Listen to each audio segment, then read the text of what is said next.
Tonight, I can report to the American people and to the world that the United States has conducted an operation that killed Osama bin Laden. Where we continue to follow the capture and killing of Osama bin Laden now. Those are just some of the scenes overnight as thousands of Americans gathered in celebration of Osama bin Laden's death.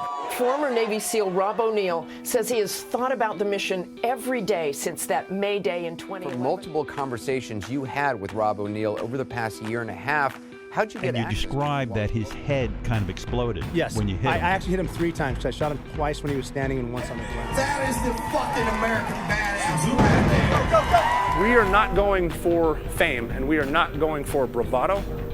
We are going for the single mom who dropped her kids off at elementary school on a Tuesday morning, and then 45 minutes later she jumped to her death out of a skyscraper. If you need help, hang up and then dial your operator.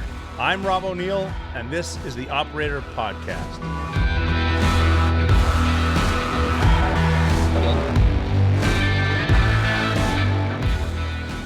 Here we are, episode 51. Thank you for sticking with me. Over the hump, if you will. Today we're going to be talking to Johnny Strong, who made the movie WARHORSE ONE. That's incredible. You got to see it. It's out in theaters on Friday. It'll be on demand July 3rd. WARHORSE ONE. Don't forget that. We're going to talk to him today. Excellent movie. Great tactics. Great gear. Great everything. Great acting. Mountains, rivers, all kinds of gunfights and whatnot. Great movie. First, we got to talk about firearms. Speaking of firearms, I've mentioned Watchtower firearms before. The Nisro 15 is out. It's a 5.56, designed by myself after the gun I brought into Osama bin Laden's house. And if I could have used Watchtower firearms at the time, I would have had an EOTech on there. All 23 guys carried EOTech. But Nisro 15 is available. Check out the other guns, too. They got the new BDRX 15. They're in 7.62. They're in 5.56, 223, 9 mil. Check out their pistols too, 5.5 inch, 8.5 inch. Kick-ass finishes, awesome rail system, skeletonized technology. They're customized the way you want them. Watchtower firearms, cool grips, right out of the box. They're set to fit right out of the box too. The rails are contoured, the uppers no wiggle. Angle of the safety can be custom. They're as pretty as you want, as cool as you want to show off, ready to make you look good and even a better shooter. Best guns you'll ever shoot. Check out Watchtower firearms for sure. Check out the Nisro 15. Episode 51 is also brought to you by our friends at Allegiance Gold. With banks failing and interest rate hikes, about 186 more banks are ready to fail, and yours could be next unless the Fed does what they always do. They did it back in March. Print $300 billion out of thin air, making your dollar worthless, not to mention the recession risk that could have a significant impact on your investment and retirement accounts. Take my advice. Protect your financial future with something real. Gold and silver, like I said, from my friends at Allegiance Gold. Allegiance Gold can help protect your IRA or 401k with physical gold and silver, or if you prefer, have it delivered securely right to your front door. Since the beginning of time, there has been only one universal currency that's always of value, and that's gold. Allegiance Gold has some of the highest ratings in the industry, 5 stars with TrustLink, a AAA rating with the Business Consumer Alliance, and an A+ rating with the Better Business Bureau. You can invest with confidence because of the quality and service that Allegiance Gold provides you. Get up to $5,000 in free silver on a qualifying purchase when you visit protectwiththeoperator.com today. Protectwiththeoperator.com, or give them a call at 844-790-9191. 844-790-9191. Do not let the Fed play Monopoly with your money. Protect your future with Allegiance Gold. Go to protectwiththeoperator.com or give them a call at 844-790-9191. What's up, everybody? Welcome back to the Operator Podcast. Once again, I'm Robert J. O'Neill, your host. And if you didn't know, the reason we call it the Operator Podcast is because I used to be a special operator, and I like to take advice from other operators, be it whatever you're doing in life. If you are affecting something positively, you are an operator, and I'd like you to hit me up on social media. Try to be nice and let me know what you think, operator. If I say something wrong, I will gladly take a correction if I am wrong, and if I'm right, I'll shove it in your face. But Today we have actually I think the original operator. I'm with Johnny Strong, who started operator in. Anyway, sorry, Johnny. Welcome to the Operator Podcast. Hey, thanks, brother. And I appreciate you. Like I was saying before we started recording, I appreciate you not giving me shit for coming out with a book of the same name. Yeah, why not? I mean, it's and the Operator Podcast, like I was saying, it's just anyone doing anything. And you started that back in the early, was it early 90s? Or early it was late 90s. So after my role in Black Hawk Down, there was, this was the first time I had heard that title being used besides like for telephone operator stuff, Yeah. And it was what they called the Delta guys, was operators. And I remember I said, man, that's a great name. So I after I did Black Hawk, I titled the music project that I was doing Operator. And nobody knew what it was, at the time. But. Yeah. And it's I was just telling you earlier, because I want to talk about your new movie coming out soon, WARHORSE ONE. But thanks for getting me an advanced copy. Yeah. When I turned it on, it said Operator Films, and I was like, "Well, that's pretty cool." I wonder when he trademarked that. Yeah. But by the way, that was a while ago. But I'm not, man. We own nothing at the end of the day. It's all going to be dust in the wind. So very true. Everybody could use it.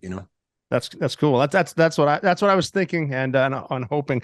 I want to talk about the movie coming out in a little bit, but cool. Before we talk about WARHORSE ONE, I read something that you said, because you wrote it, directed it, and you're the star of it. And I think you said you love it or hate it. Tell me what you think, and I don't really care because it doesn't change the way I think, or something like that. Yeah. And, yeah. Go ahead. Sorry. Go ahead. No, go ahead. What? Yeah. The exact thing was a buddy of mine who's actually in the film, Michael Sowers, former SEAL. He and his significant other, Sambo, were at my studio, and they were actually the first people I let watch the film. And I prefaced it by saying, listen, I just want you guys to be able to enjoy the film, or however you want. Just know that if you love it or you hate it, it won't change the way I feel about it. Right. To kind of just take that edge off of sometimes, when people are about to, exhibit their creation for you. Sometimes there's this level of like, oh shit, if this is terrible, I gotta like pat the guy on the back or whatever, But I wanted just to take that edge off because, and this is a new thing in my life. When I went through a crazy, I think all artists go through like a crazy order of events where you originally create to express yourself. And then once you share that with people, you'll start to get a reaction. And sometimes like, at least for me, it was like one of those things that you start to crave that. Like if I was like, hey Rob, check this song out, and I played a song and you were like, fuck, that's awesome, man, I love that song. There's this weird kind of reward thing that happens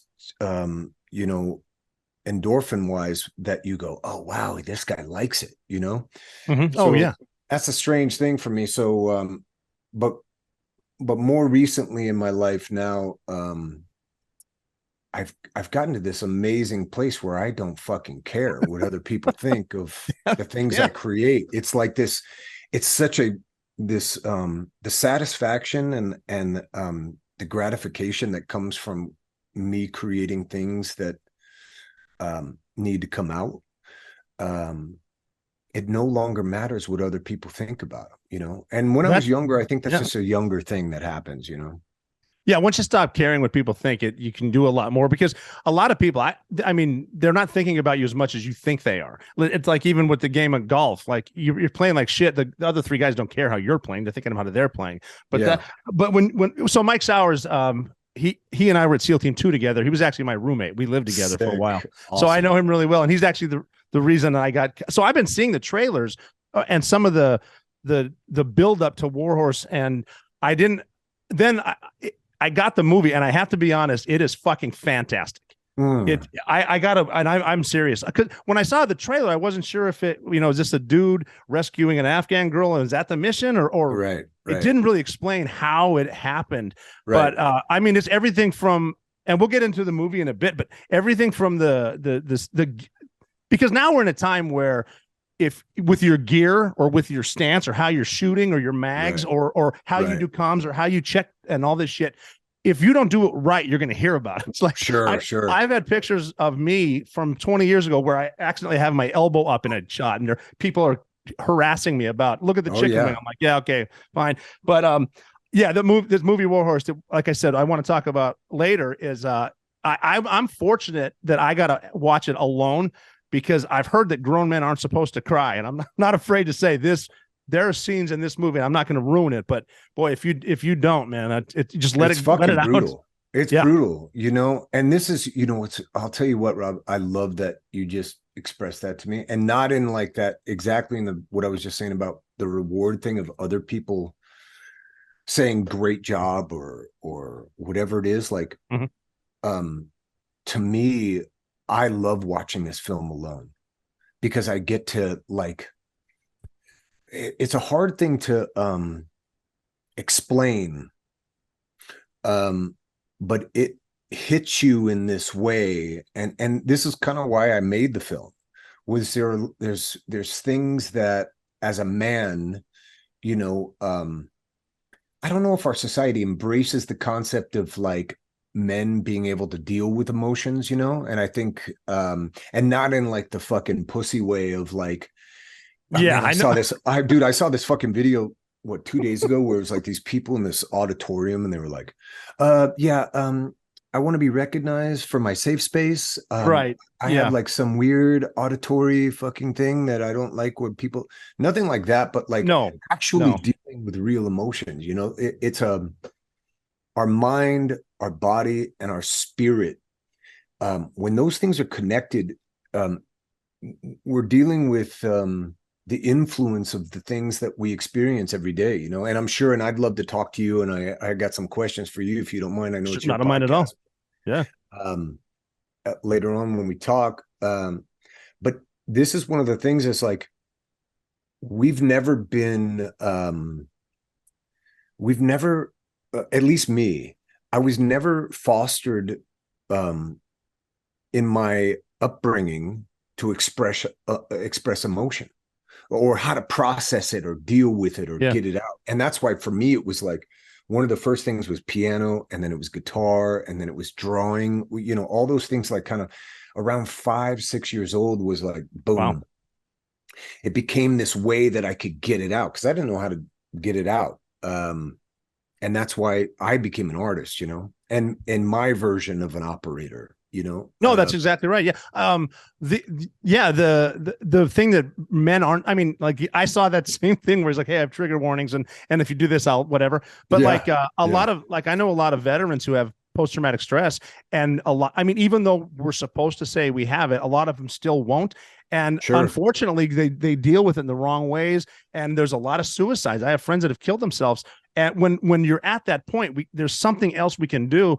And my best thing that I say is, if you're having a bad day, just call someone. But more importantly, if you're having a good day, call someone, because they might be having a bad day. And just to reach out and say, I'm thinking about you. I'm sending love your way. You can make someone's you can make someone's day, or you turn them around. And then there are other ways to deal with. And you don't need to be a veteran to have something traumatic that bothers you from your past. But if you can learn to deal with ways, there are ways that we'll get into again later, that you can get help. And it's like, again, the emotion, though, I found with Warhorse, just there are scenes there where it's like, I'm just going to let it go. Fuck it. No one's watching. I'm just going to watch it. Fucking A, man. Great. Absolutely. Great movie. But so I did want to ask you, since you brought up music, you said you started, so you're from LA County, right?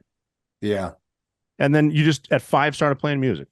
Well, yeah, it was like kind of introduced. Well, the crazy thing was that 5 years old, man, was for me. And we'll come back around to Athena Turner, the actress. Oh, I know. I really want to bring her up. Oh man, she's fucking amazing. She stole the show. This was her first movie, her first acting thing, and it was 5 years old. And so there's a lot of correlations with me in my life. When I was 5 years old, I did my first kind of like professional gig where I was modeling clothes on a morning show. Like there was a television show called Our Magazine back in Los Angeles. And I modeled cowboy clothes, like cowboy hat and cowboy shirt and boots and shit. And so that's like kind of like the first, at least what I remember when I started to get into the process of expressing myself, you know.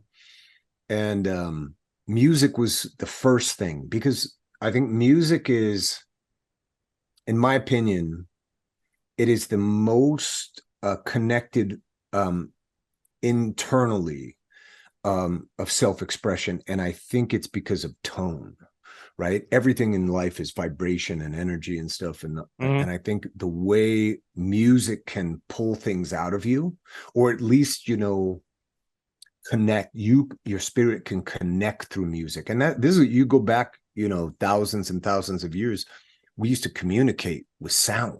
You know, it wasn't like, hey, stop fucking playing with my rock. It was like, oh, you know, and those tones would communicate what people wanted to express, you know. So I think music and drums and tone is like kind of like the first thing I picked up on. So it was like piano and then guitar and then bass and then drums and then anything I could pick up and make a sound from. I'm not very good at like wind instruments, to be honest with you. But you're playing the rest of them, and I mean, you scored this movie and other movies, didn't you? Yeah. To me, it's all the same shit, Rob. I'll tell you what. It's like when people go, "What's the difference between like choking somebody in jujitsu or playing guitar or acting or directing?" It's all the same shit.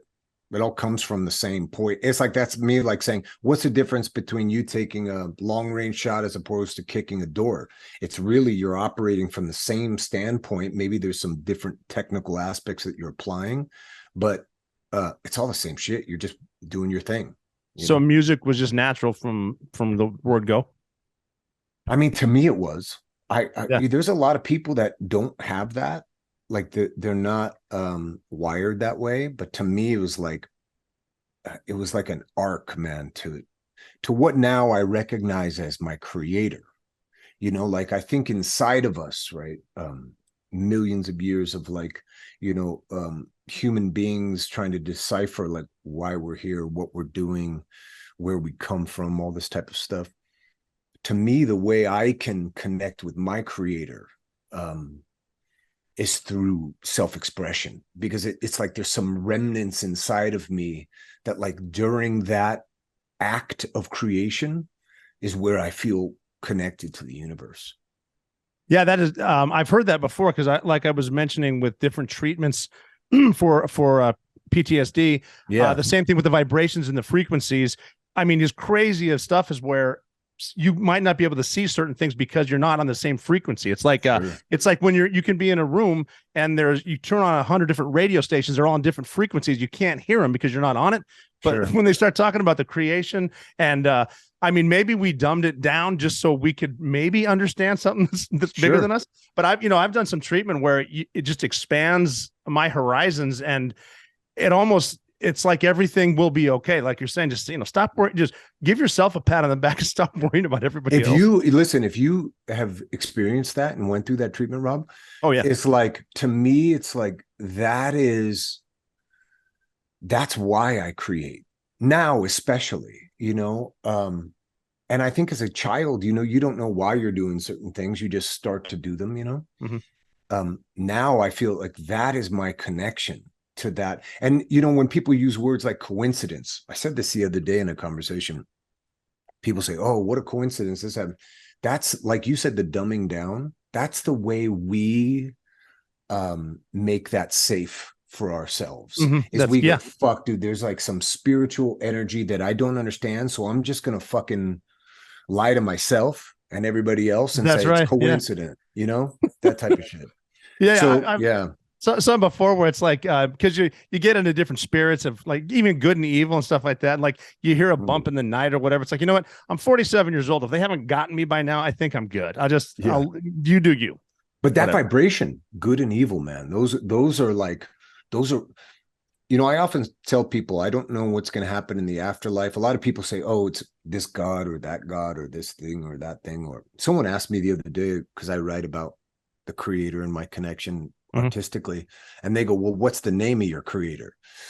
And, for me, I don't want to be mean to people on the internet, but I'm sitting there going, I'm not egotistical enough or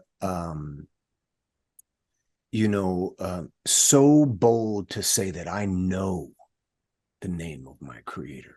Yeah, and that's important too. I don't have a big enough ego to think that. And it's almost like with because I mean a lot of people will fight about religion. It's like maybe it's all one thing and we just call it something different. Well, think about thousands of years of people going, no, it's this guy, it's that guy, it's this guy, it's this guy. And I think what that is it's a genuine human trait that we feel like we need to identify things. We need to decipher the code in order for us to feel safe about it. And for me, to be honest, I don't know about you, because I'm pretty sure you've done some wild things, but I don't really feel the need to be safe. I'm okay in the danger. And 25 years of doing Brazilian Jiu-Jitsu and mixed martial arts, man, when I'm in that flow state where anything could be happening, there's another human being trying to choke me to death, but like there's a tacit agreement where we've shaken hands and said, okay, when I'm done, you stop, man, that danger, I live in that and I feel comfortable in that. So I don't need to identify my creator. I don't need to feel safe about that. Like I'm just blessed and happy that I get to have that connection. Yeah. I don't need to identify it. And I think when people do that, it's almost the left brain, right brain, just trying to protect you. And it might make you 100%. A bit more narrow.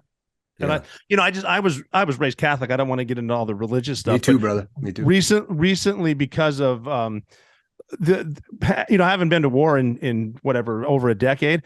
And the further you get away from it, the more you realize some of the stuff you thought was right might not be right. And that's where some of it comes in. And a lot of veterans realize this. So I got into more of the, they don't like the psychedelics, they being the government, because if more veterans use that, they would be more open-minded and realize that maybe it's a control thing. Yeah. But it's kind of opened my eyes to everything. And it's almost like it's a better place. So it's like you said, don't be so arrogant that, you have to name yours, and then if you don't agree with me, you're wrong and I'm right. Well, that's the thing is that I think that's another human trait is like the concept of arrogance and thinking Like I've talked to a lot of people and they go, "Well, I know because of this or I know about that," and I, for me is like that's not what's important. What's important is for us to be connected with that energy and that vibration. I agree. And it's more people need to be open-minded to it. And this is one of the things about WARHORSE ONE, which is like when I'm watching that, I don't know about you, but when I'm watching that and I feel that connection, man, it's like one of the coolest things ever. And yeah, definitely, I don't like watching it with other people because I feel like I can't let go and absorb it. It's a strange thing. So I'm glad you got to experience that. I had to see it twice before I'm going to show my wife, but I had to see it twice just so I know it's coming. Cause I mean, she's seen me cry at movies before. So, but we've been together a while, but I got to show her. She's going to love it. So, but you mentioned martial arts. I was looking that up, and you started that at a young age too, with kickboxing, Jeet Kune Do, and that stuff. Yeah, judo was my first introduction. Yeah, throwing people around. Yeah, and I loved it. And that was another connected thing. Like I was like, oh, it's like that comes from that same place, like a water from the same spring or water from the same well. Like to me, that's all part of the connection. And also, it's interesting.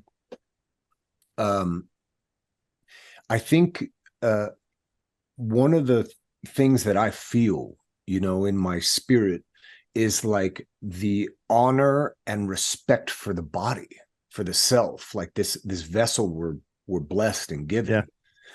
Yeah.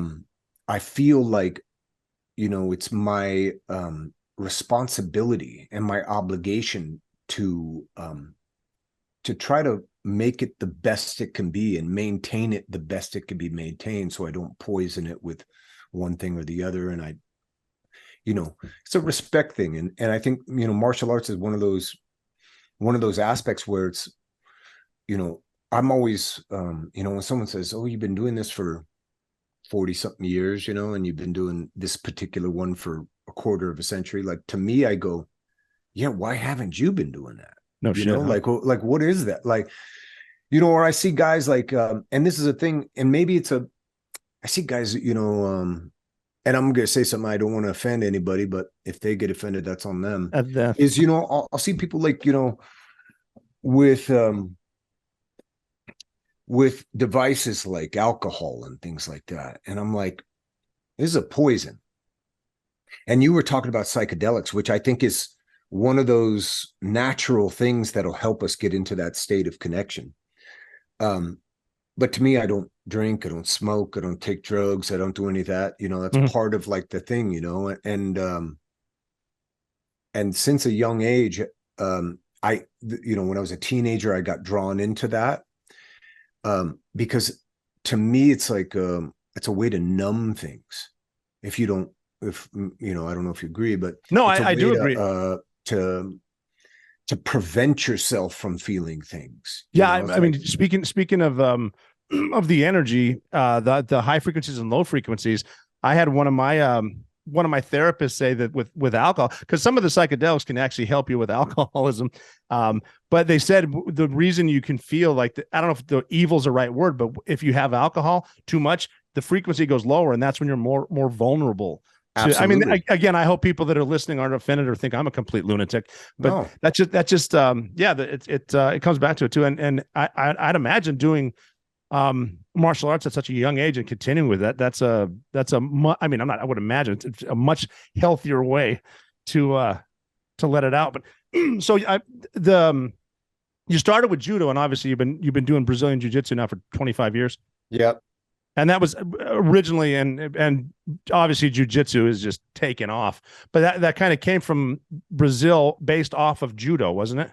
Yeah. Maeda went to Brazil and kind of introduced it to the Gracie family.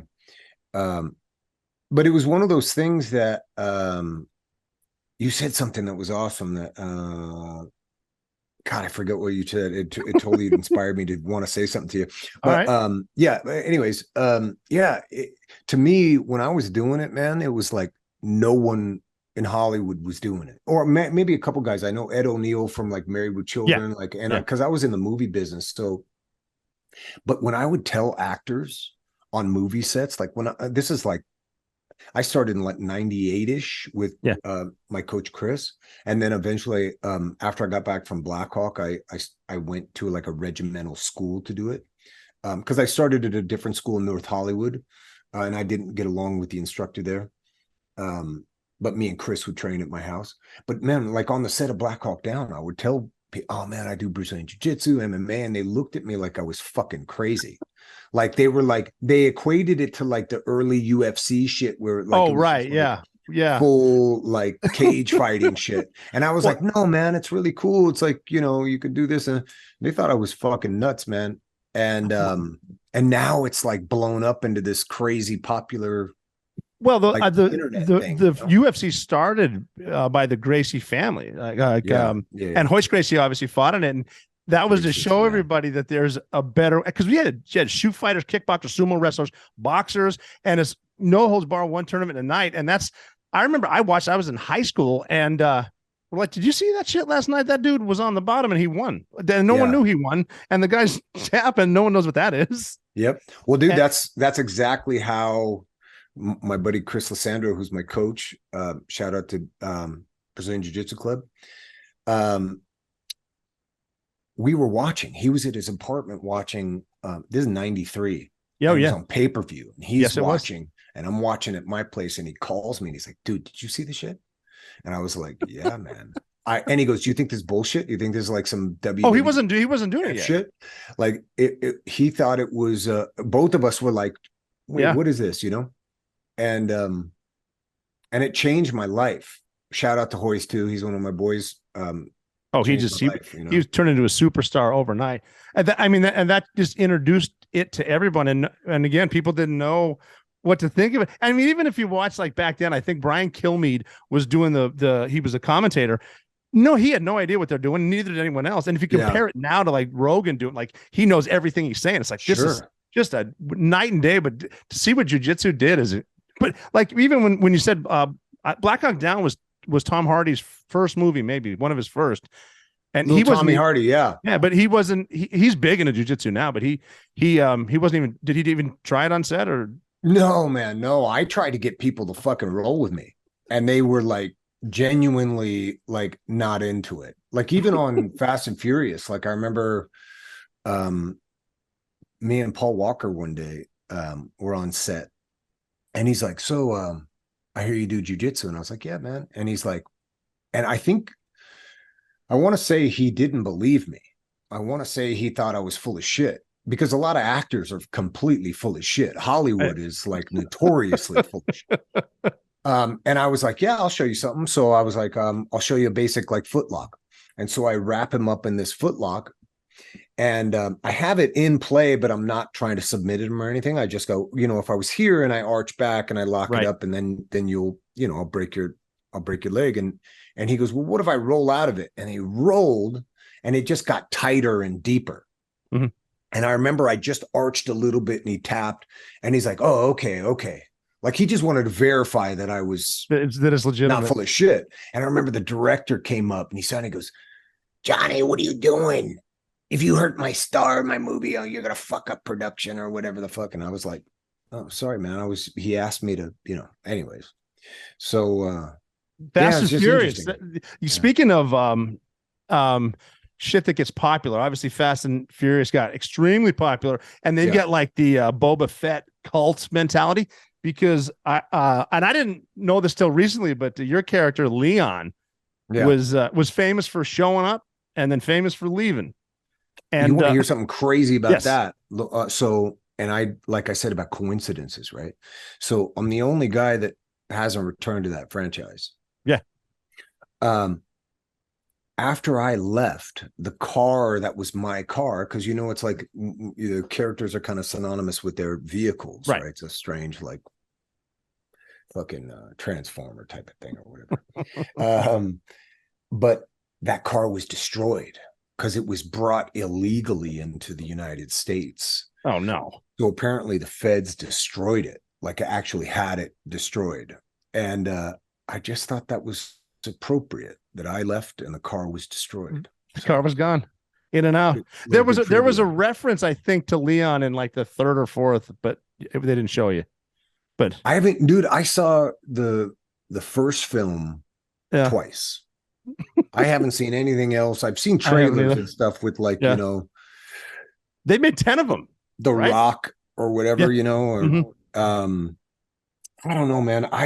You've seen Warhorse One. Like that's what I want to do. I want to create, especially now in my life, there's this saying that every man has two lives. Have you ever heard that? No, I haven't heard that. So I'm going to butcher it, so don't quote me on That's it. all good. But every man has two lives. It's the first one he lives, and then the second one when he realizes he only has one. Oh shit, that's deep. Yes, some profound shit. Well, if you reworded it, that's a better way right there. Yeah, okay. So I think so. So but speaking of Fast and Furious, it came out, and at you didn't make the premiere because you were in Morocco filming Black Hawk Down. Yeah, it was when they invited me and they wanted me to go and all that kind of stuff. But I was working on Black Hawk, and that was a very, very special project for me. I had this profound experience, Rob. A profound experience where I was working out one day, and I've told the story, but I'll tell you because it's kind of cool to share this individually with people. But I was working out my house one day, and I got a new weight vest. And I don't know if you've ever got new workout equipment in. And I'm sure on the teams you get a bunch of fucking equipment, and the first thing you do is like, let's go fucking test this shit out, Yeah, of course. So I got this fucking weight vest, man, and I'm like, man, I'm going to crush it. So I start doing push-ups and pull-ups. I had this like, kind of stretchy thing between my door frame in one of my houses. And so I'm doing pull-ups and push-ups and air squats and shit. And the weight vest is crushing my ass. Like it was a 50-pound vest. So yeah, it's a lot. So anyways, the TV's on in the background, bro. And I think it was the History Channel called Deadliest Missions or something. Mm-hmm. And as I'm working out, I'm just listening to this shit in the background, and it talks about deadliest sniper missions. And it's these two snipers that go in to protect a crashed helicopter in the desert. I thought it was the desert. Like my brain was thinking it was the desert. So like I was envisioning like the fucking sands of Iraq or something or whatever. Mm-hmm. And I'm listening to this as I'm working out, Rob. I have one of those moments that you had during Warhorse where they started to explain what happened to these guys. Oh yeah. And I fucking start bawling in my fucking living room while I'm training with a weight vest on. And I was like, okay, 2 seconds ago I was the toughest fucker on earth. And now I'm like the biggest pussy that ever lived.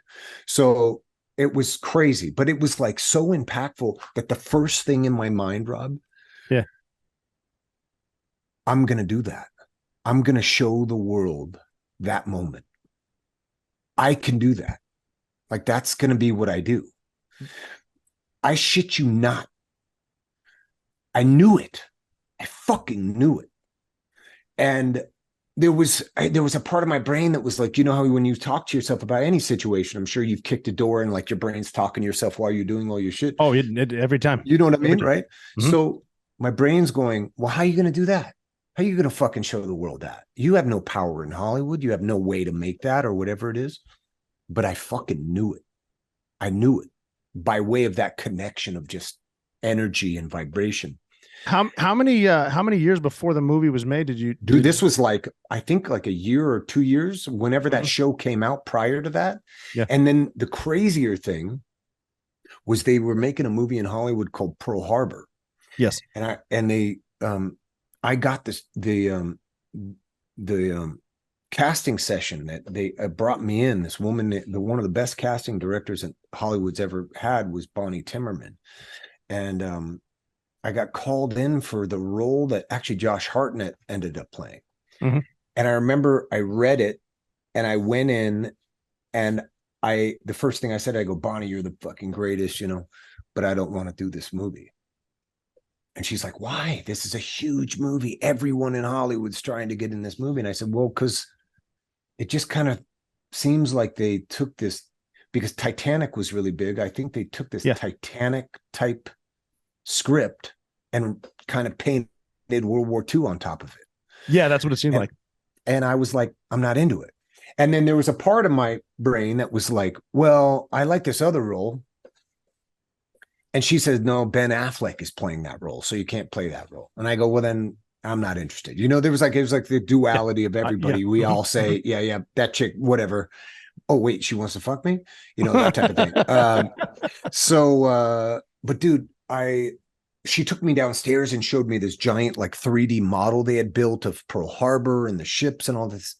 And I was like, listen, I think you're the greatest, Bonnie, but I'm not interested. And so we're sitting in her office and she says, well, I got a project coming up that you would be really right for. And I'll let you know. I was like, okay, whatever. Hugs and kisses. Goodbye. I left and didn't think about it. And then I'm on the set of The Fast and the Furious, dude. And I'm walking. I just did this scene and I'm walking back to my trailer and Vin Diesel, Mark is sitting there in the door of his trailer. And he's like, Johnny, you hear about this script? And I go, no, what is it? And he goes, it's called Black Hawk Down. You'd be really good for it. And I was like, Black Hawk Down, huh? He's like, yeah, it's about military guys.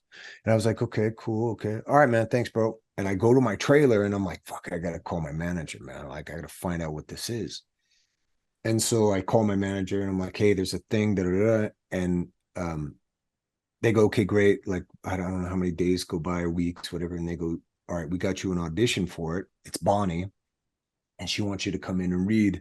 But it's, we're going to send you the sides. So she's, my manager sends me the sides And sides they're called breakdowns. So it's like Hollywood puts out a thing where it goes, the hunt for bin Laden, SEAL operator Rob O'Neill, you know, and it's like super fucking handsome, chiseled, right?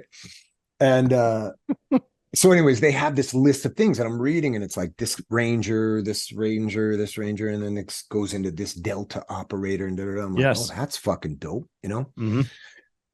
And I'm not even thinking, I'm not even connecting the dots, man. And I'm just looking at it. And then I read the sides, and it's for a ranger, and it's a young 18-year-old ranger that gets hit in the femoral artery and who's bleeding out. And he's talking to his team about his ranger buddies who are trying to, you know, keep him alive.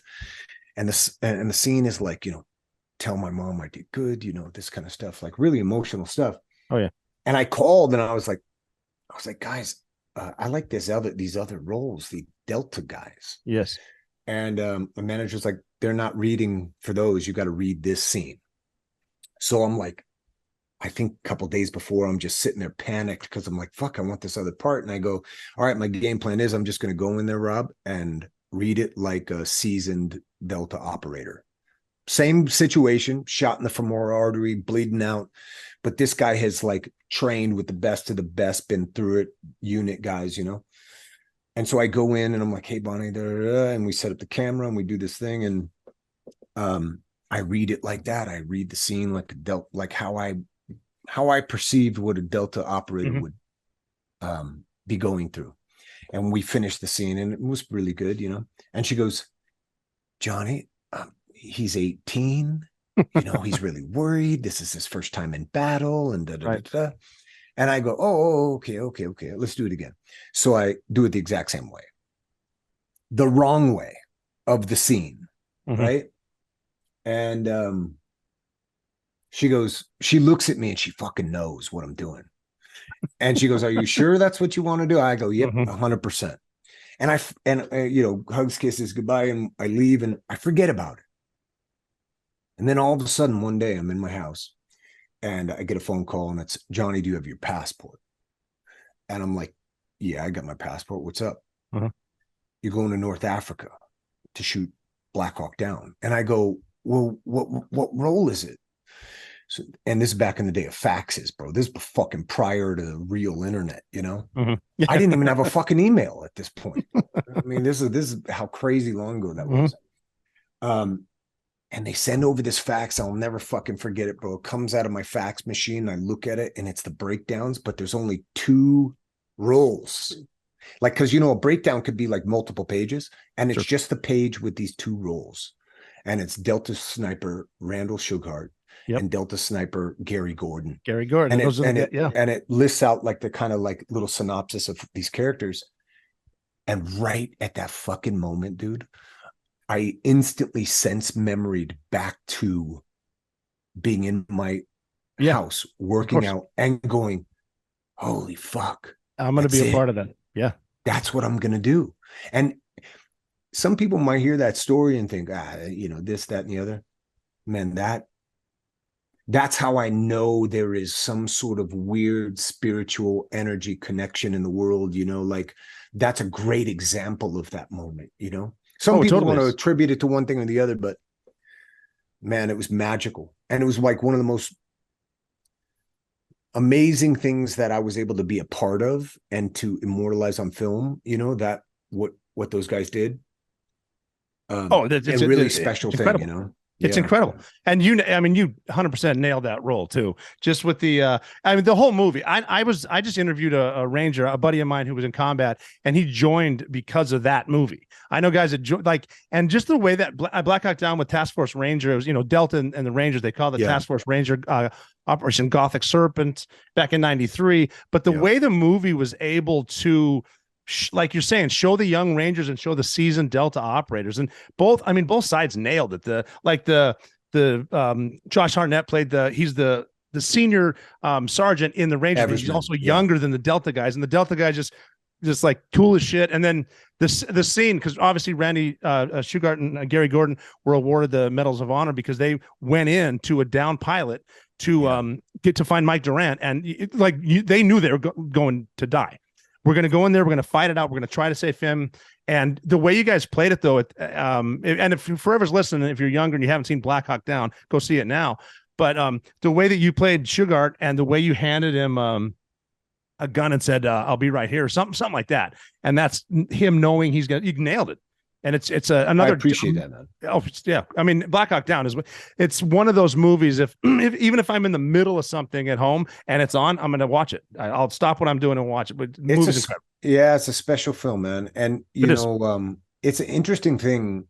And you said something, which I've heard both sides of this topic, where some people say, well, they knew they were going in with no way out, and some guys that I've talked to that are ex-Delta guys said they thought they would go in and protect this crash site for a period of time until a convoy came to pull these guys out. So it was like kind of like two sides to that story. But to me, what's so remarkable, and what I was asked the other day, I was talking to a guy, and he said, "Oh, Johnny, yeah, you did this movie, you did Black Hawk Down. Are you a fan of the military?" And it's a fucking strange question, man, because I think it's the wrong choice of words, to be honest with you. Like, I am not a fan of violence. I am not a fan of war in general. I mean, this is like the scourge of humanity. Besides disease, and famine, right? War, disease, famine, that's like the fucking worst case scenario all the way around. So, but what it is about the Sugart and Gordon and my connection with like a lot of my friends, Rob, and I'm sure hopefully after this, you and I can maintain a relationship. Of course. There's something I feel connected to with people that have the desire to be better than they were yesterday. You know what I mean? Of course. That's incredible. Yeah. It's like guilt and regret. You're not getting, time's moving, and it's going to keep moving. You can learn from your mistakes, but you're not getting time back. And and that trying to be that, better tomorrow. Yeah, that's great. Trying to be better today. Yeah, well, that commitment, to me, it's like, you have these recruits that show up and they're what is that? There's a great one from Full Metal Jacket where the guy Gunny says, "You look like 250 pounds of chewed bubble gum," or some shit, Yeah. But there's something about, individuals that want to be better versions of themselves, that are committed to overcome the obstacles and be dedicated. I think there's something that's something that I strive for in my daily life. And I have a question for you, man. Sure. And I've talked to a lot of team guys. And if you don't mind, I'm going to ask you a question. Is sure. Your younger self, and let's not say your kid self, but like your younger self, and at going through the teams and stuff, your greatest fear? Well, the greatest fear at first when I was young, before 9/11, was not getting through SEAL training because everyone told me I couldn't do it back home. And that's one of the enemies, is all your doubts, all your fears, and everyone who told you couldn't do it.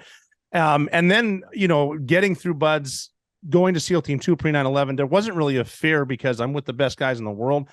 Then in combat, it's one of those things where be careful what you wish for, because as a 27-year-old Navy SEAL who's never been to combat, after 9/11, I'm like, I'm going to go fight anybody. But then you get into combat and you see the humanity of everything that's around there, because it's not everyone's a combatant, and a lot of people don't want to be there. And it was never my greatest fear. I was afraid of failing. I didn't want to let my guys down. That's one of the things. When I was even the Bin Laden raid, it was never going up the last set of stairs. It wasn't I'm afraid to go up there. It's like, fuck it, I'm tired of thinking about it. Let's get it over with. But I'm not going to let down the guy in front of me. When he goes left, I got to go right. Shit like that. So it was a fear of failing my guys. It was never about me. You know what's awesome? Almost every fucking team guy I've ever talked to, that's exactly what their greatest fear was failing the team. And we're pretty good about that. Yeah, and I'd like to point something out. Right? Sure. For me, I was a loner growing up. I didn't have friends. I was actually just saying this last night to my girl. We were driving on a road trip and we were talking about movies. And she had said, no, she had said something. We were driving past a sign and it said Tentura or something like that. And my brain remembered Ace Ventura, where his landlord goes, Ventura. Okay. I know the and exact right when she movie said you're it, I go, my reply to that was, yes, Satan. Yes, And Satan. Yes, that is iconic movie stuff. Yes. so but I go, man, yeah, what if, and she goes, wow, what a great movie. Da, da, da. And I go, yep, I watched that by myself at Universal Studios, the movie theater up there. And she goes, you watched it by yourself? I go, dude, half my childhood, I went to movies by myself. Beetlejuice, I saw that like fucking 12 times by myself. Beetlejuice, of course. Back to School with Rodney Dangerfield. Yes. Like I used to go to movies by myself because I didn't really have friends. And one of the things, because I wasn't a team guy, my thing was failing myself. In all my training, right, that I do, it was always based on, even now, today, like if I'm in the physical strength conditioning session, or if I'm doing jujitsu, or if I'm doing firearms training or whatever, it's always like my thing is pushing myself. And the reason for that is so that I don't fail in performance. You know what I mean? Like, why am I fucking training? What drives me to go torture myself every fucking day of my life? And it's for the, you know, the possible, or maybe you say the inevitable, for that moment where you have to perform. For you, Rob, kicking the door and seeing an HVT and doing work, that's the performance, brother. That's not practice. You are now on the fucking field doing it. Oh yeah, it's game time. And the training side of that, you know, for me or you, the training part is the preparation, right? And so I didn't have a team. I didn't have friends. So I was the only guy that would be fucking let down if I didn't do what I needed to do. You know what I mean? Yeah, that's fascinating. I want to say, hold on, before no, you're good. You're good. I want to say, I think that has something to do with it. It's not about you, right? Your fear of failing your team is really, that's why you push yourself. Yes, that's so a good that point. you don't fail. And if you don't fail, you're not going to fail your team. And the crazy thing about it, being a guy that wasn't a team guy, that didn't have friends growing up, that's my biggest fear, is the other way around. Is someone fucking failing me. That's my biggest fear. How do you deal with that? Man, I deal with this in my work, you know, like being on a movie set, and I go to sleep early. I eat good. I train hard every day. First day at like 4 a.m, I'm up working out, getting ready to do what I need to do for the day, right? I take care of myself, like mentally, physically, spiritually, in order to be the best that I could, and give 100,000% in the performance day of, right? And then I see people drinking and smoking all night, and they get to work and they look like shit, they feel like shit, they perform like shit, and I'm going, it's so fucking easy to not go through that process. Like all you do is you don't fucking poison the well, you know, and then you're confused why you're sick the next day, you know? So it's so easy to not. That's a great point. It's so easy. And for some people, brother, they look at it as hard work. And to me, that's the easy stuff. You know, that's the easy stuff. The hard work is dealing with people that don't put the fucking effort that you put in. You know, that's my greatest fear, to turn the question around. That's good. And I saw that. I got out of the military in 2012. And I think I assumed that everybody was going to be as loyal as I was used to be, because like I was lucky when I was at SEAL Team 6, especially. I would wake up every morning and be fortunate to get to go to work with people who were better than me. And and I've seen now in the private sector that if someone's performing better, they're going to try to undermine that to make you look worse or some weird shit. And I always say this, Rob. a man should not just be judged by the people that love him, but also, and more importantly, by the people that hate him. Because in those people, you will see the qualities that this guy fights against, that this guy strives every day to not succumb to. And you are fucking so lucky. And that's what I love about the teams and Delta and these, the special units is their whole process is, I'm going to push you until you're ready to quit. And then we know, right? For the exception of one bad day or one good day, whatever. But then we know who's gonna let us down. And then we select the guys, the best of the fucking best. Like, to me, I love that. If I could do that in my work, Rob, I would, but it's just, bro, it's fucking almost impossible, especially in the movie business. It's a tough thing. Like, I don't know if that's just our society, Rob. If people just don't fucking give a shit. Yeah, I don't have a lot of experience in the movie business, but I've heard things about it, and it's not a ton of loyalty, Bro. It's like, the fucking crazy thing is though, Rob. I'm sorry, I'm getting a little excited about this. No, it's all good. This is good. Like we're talking in my, in private. Dude, I see this shit on the teams though. When guys get out, these guys are shitting on these guys. Those guys are shitting on these guys. That does happen. And it's funny, to me, it's like, what a fucking waste. What a waste. We could all be trying to fucking work on like the real problems that humanity faces. And we're so fucking preoccupied with like the bullshit of like this petty nonsense to that. Yeah, a lot of that.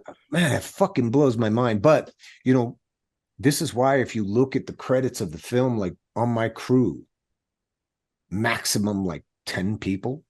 And who was go ahead. Sorry, go ahead. No, I was just going to ask, speaking of actors and then team guys or Delta guys, who was advising on like Black Hawk Down? Harry Humphreys. Oh yeah, I know who he is. Harry is a former SEAL. Yep. And I got a cool story about that, which is pretty dope. And Lee Van Arsdale, ex-unit guy. Cool. He went on to Triple Canopy and stuff like that. But Harry was like the guy that trained. He was like the kind of hands-on, everyday. Yeah. He's legendary. Tactical dude, fucking super great guy to work with. And so he's got fucking like 50, 60 actors from Hollywood. And let me tell you, actors from Hollywood, bro, is like, you couldn't, I don't think there's a plane big enough for the egos. Okay. So you got all these dudes and they're trying their heart out. They went to, where did they go? They went to, one of the bases. I know some of the Delta guys went to Bragg, I think. And then, Benning. I think the other guys went. Yeah, Rangers are from Benning, and then Delta's in Bragg. So they took a bunch of actors to Benning and had them do fucking drills and all this shit. And me, bro, I didn't do none of that. Really? I think like the day I got the call was I was at Angeles shooting range in Los Angeles doing bolt action sniper training. Because that's what I did in my personal life. Like most of my life is just spent training. That's what I do. And I just occasionally do movies to kind of break up the training. But anyways, so I didn't go to do any of that kind of stuff. So I'm in Morocco and it's been a while, and Harry's wife is coming to visit us, and we're in the bar at the Hilton in Rabat. And it's fucking like a ton of actors, like 20 actors, and Harry's told everybody that his wife is coming, and they're all kind of gathered around. And I'm kind of on the outside of that thing. And I think I was actually drinking at that point. I still drank alcohol, and I was drinking whiskey with Sam Shepard. He played Garrison. If you remember the film. Oh, I do. He did a great job too. Yeah, Sam's a man, legendary RIP. Oh yeah, he looked. I mean, he looked like a general. Like he sounded like it. It was great. Yeah, and he was a really cool guy, man. Him and I were sitting there drinking, and he liked Pernod. I don't know if that was like tequila or what. It was called Pernod. I just remember that name, and I was a Jack Daniels guy. But we're sitting there drinking, and Sam's sitting there going, man, he's like, so what do you do? Da, da, da. I was like, oh, I do anything. I'm an artist, write music. He's like, music, huh? He's like, what kind of car you drive? And I was like, 69 Mach 1 Mustang. And he's like, last guy I knew, buddy of mine, Jim Morrison, drove a Mustang or something like that. And he goes, and he's taking a sip of his fucking Pernod, and he's like, he was a shit poet. Or something like that about Jim Morrison. I was like, Jim Morrison, yeah. I mean, what a crazy life. So anyways, so Harry's wife shows up, and he's bringing her into the bar, and all these actors are huddled around, and I'm kind of on the outskirts of that. And he goes, I forget his wife's name, and I'm dickhead for not remembering. But he's like, honey, I want to introduce you to Johnny Strong, the best weapons man in Hollywood I've ever worked with. And you could just see these other actors going, what? But that was like kind of my expertise, man, was like, because of the training I did outside, it just like reflected in front of the camera and shit. So, well, you everything like we were talking about earlier. You know how to hold it. You know how to use it. I mean, you're shooting the bolt action. That's sniper rifles were. I thought we would be, because they were snipers. I thought we were going to be doing bolt action stuff, and but that was the first time I got there, and they were like, "Oh yeah, Randy used an M14." M14. That's right. That's right. So yep. I had to relearn the manual of arms for that platform, because I had never used it before. Mm-hmm. And it was a cool showcase too, because while we were shooting that sequence where Randy and Gary are protecting the crash site, I thought it would be cool to like use this gun and use that gun and use this gun and like kind of showcase all the manual of arms, and Randy doing work with all that stuff. I thought it was a pretty cool thing. Oh, it was a great scene, and whoever trained the guys at Bragg and at Benning, that again, the difference between the way that Rangers and Delta were portrayed is exactly how it is. It's just again, that's a fantastic job. I wondered who Harry Humphreys, man. I knew he was out there. And were you guys, because when I saw Black Hawk Down, I think it was January of 2002, so 9/11 was obviously very fresh. Dude. There was some spooky shit, Rob. The spooky shit. Like I remember we'd be sitting in this like and because this is Morocco is a Muslim country. Yes. And there was some spooky shit, man, where there were dudes like kind of looking at, and I don't know if it was just because a lot of the Rangers, man, the younger kids were total douchers. Like when it came to like how they were acting. Mm-hmm. There were guys like fucking crashing their mopeds and shit all over the place. Like, and I'm sure like the locals were like, oh, these fucking assholes. There's like probably what it is. Yeah. And you know what I did, which is kind of interesting. I was like, I got one of them tunics or whatever it's called, like those traditional, it was like a dark gray, and they had these hoods on them, like almost like Star Wars looking things. And I don't know that's what I would wear around town, just so I would blend in with everybody, so I wouldn't look like some asshole, with a, American flag jacket on or something, we got shit because I have pictures of me from Afghanistan, and I have a big red beard and whatever, and they're like, what do you think, you're going to blend in? I'm like, no, I'm not going to blend in. They're going to know, like even in movies when people pretend they're speaking Pashto, if you don't speak Pashto growing up, they're going to know you're a foreigner. Sure. It's like, I'm just not looking like a fucking dickhead. I have a beard. Well, that's it. Yeah. They'll look at you and they'll go, oh, okay. He's not assimilating, but he's like in respect of the culture. Yeah. And I think that's, to me, it was one of those things that I kind of tried to keep to myself, blend in a little bit, that was just kind of my vibe out there. But it was an interesting experience. And so we need to take a short break here because I have a question for you. What's more American than a bald eagle? The 4th of July is almost here, and that means a couple of things: barbecues, pool parties, and last but not least, glizzies. And it just so happens the sponsors of today's show, Manscaped, are making sure all of the glizzy gladiators across the nation are groomed for battle on America's birthday. From sea to shining sea, join over 8 million pube patriots worldwide who trust Manscaped with its exclusive offer for you: 20% off and free worldwide shipping when you use the code THEOPERATOR at manscaped.com. Talk about the American dream. I have mentioned before that if you cut the lawn, the house might look bigger, but sometimes you can scar yourself a little bit and cut yourself a little bit when you're grooming the house, but now Manscaped has actually helped my confidence. It's only right to start with America's favorite performance package 4.0. In this package, you'll find the Lawnmower 4.0 trimmer, Weed Whacker ear and nose hair trimmer, Crop Preserver ball deodorant, Crop Reviver toner, performance boxer briefs, and a travel bag to hold all of your goodies. You got the Lawnmower 4.0. Call yourself an American without a lawnmower? I don't think so. Their 4th-generation trimmer features cutting-edge ceramic blade to reduce grooming accidents thanks to their advanced skin-safe technology. The Lawnmower 4.0 is waterproof and also has a 400K LED spotlight when you need a more precise shave. The trimmer is designed for below the belt, but has been known to carve out exquisite 4th of July mullets as well. Take your freedom belts to the next level by going to manscaped.com. Manscaped.com. Get 20% off with free shipping with our discount code, The Operator. Get your independence back this Independence Day and unlock your confidence with Manscaped. Manscaped.com, code The Operator.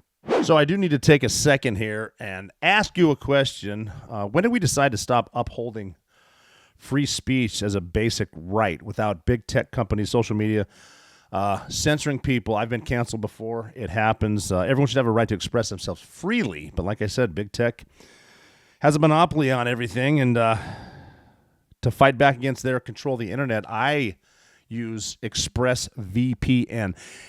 Ever wondered how free-to-access tech giants make all their money? Well, by tracking your searches, your video history, everything you click on, by building a profile on you and then selling your sensitive data, even without your permission. When you use ExpressVPN, use the app on your computer or your phone, the ExpressVPN app. The software hides your IP address from third parties. That makes your activity more difficult for companies to trace and sell advertisers, and it helps keep your online presence more anonymous, which is good. What's more, ExpressVPN encrypts 100% of your network data to protect you from eavesdroppers and cyber criminals. That's why ExpressVPN is rated number 1 by CNET, Wired, Tech Radar, and countless others. So let's stop allowing big tech to revoke our rights to free speech. Why not revoke their right to your data instead? Secure your internet with the VPN I trust for online protection. Visit expressvpn.com/theoperator. That's expressvpn.com/theoperator. expressvpn.com/theoperator to get 3 extra months free with my exclusive link. expressvpn.com/theoperator. I had a fucking great time. I got another question for you, if you don't mind. Fire away. No, I'm okay. making it easy. All right. I asked you about your biggest fear. Skill that you don't have. A skill that you don't have, but you are going to work towards acquiring. You know what? I think that should be Brazilian Jiu-Jitsu, because I'm in a spot where there's a place right up the road here. I've already talked to the guy who runs it, and there's no excuse for me not to go back. I started off early, and again, getting into some probably regrets is that I stopped doing it. You know, I started back in like. Wait, don't say regrets yet, because that's the other question I got for you. Okay, but yeah, that's something that I think I should get back into, because I had one of those experiences after doing it a few years and wrestling with rolling with guys who didn't necessarily know what they're doing. It's like I'm tired of getting my fingers broke. I'm tired of this. You know, a white belt should be rolling with a purple belt, because the purple belt's not going to hurt him. Yeah, depending on the purple belt. Well, yeah, try to find a good one, I guess. Yeah, but that's one of I think that would be good for me to get back into. Okay, that's a good one. Okay, now give me biggest regret, but professionally. I have a regret. It's a 2-part: professionally and personally. Let me see. Mind, well, I think the one regret I have that's both professionally and personally was I went over to my friend. This is after the Bin Laden raid. We're back in Virginia Beach, and my friend Robert J. Reeves invited me to his house. And I'm just sitting there bullshitting, because that's a lot. He was at Gold Squadron, I was at Red Squadron. And that's a lot. That being on that mission was a lot to deal with emotionally. So I went over there to see him, and he was always a guy that could talk well. And he was having a glass of red wine. And for some reason, I was not drinking at the time. And he said, do you want a glass of wine? I said, no, that's good. I just, I'm not drinking tonight. And then he went to Afghanistan, and on August 6th, he was killed in the helicopter extortion 17. And so my regret is I didn't have a glass of wine with him. That stands out. So that's both. Those fucking moments, brother, are like, a lot of people say, oh, well, I this, that, and the other. Oh man, right when you said that, it just brought me to a crazy thing that just happened. My best friend as a child, right? So my upbringing was pretty stressful. My dad was an aggressive dude and didn't know how to express himself. And my neighbor, John Bokikio, him and I were like best friends. We ride bikes every day. We'd hang out. I mean, and his father was even worse than my father. And so much so that he would like spend Christmas Eve at our house, like sleep over and shit. Like he was my best friend, And we were going to do this screening. And my girl goes, oh, you know who you should invite? Because we'll be driving through there. She's like, you should invite John. And I was like, yeah, that's a fucking great idea. I'm going to, I'll text him in the morning. That night she had said that, he took his own life. Oh my God. I should have texted him that fucking night. It's just one of those things you go, fuck, those moments, you look back, that. And so I respect that, man. That's too bad. Like a glass of wine might've been, who knows?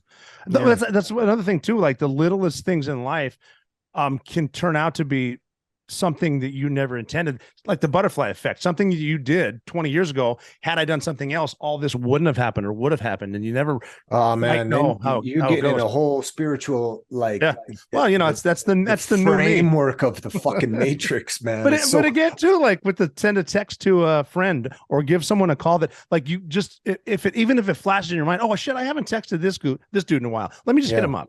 You never know what could change. It could change it. Man, I do that all the time. I'll just text people that I've made acquaintances with or friendships over the years and just be like, yo, man, happy Thanksgiving, happy this. Man, and that was another one too, was my another friend, man, I don't want to get into that. But, and at the end of this film, Warhorse, there's a dedication, the actual film and the idea and the story is for, the children who suffer and bear the burden of war, which is a brutal fucking thing. And every time that comes on, I'm like, oh my God.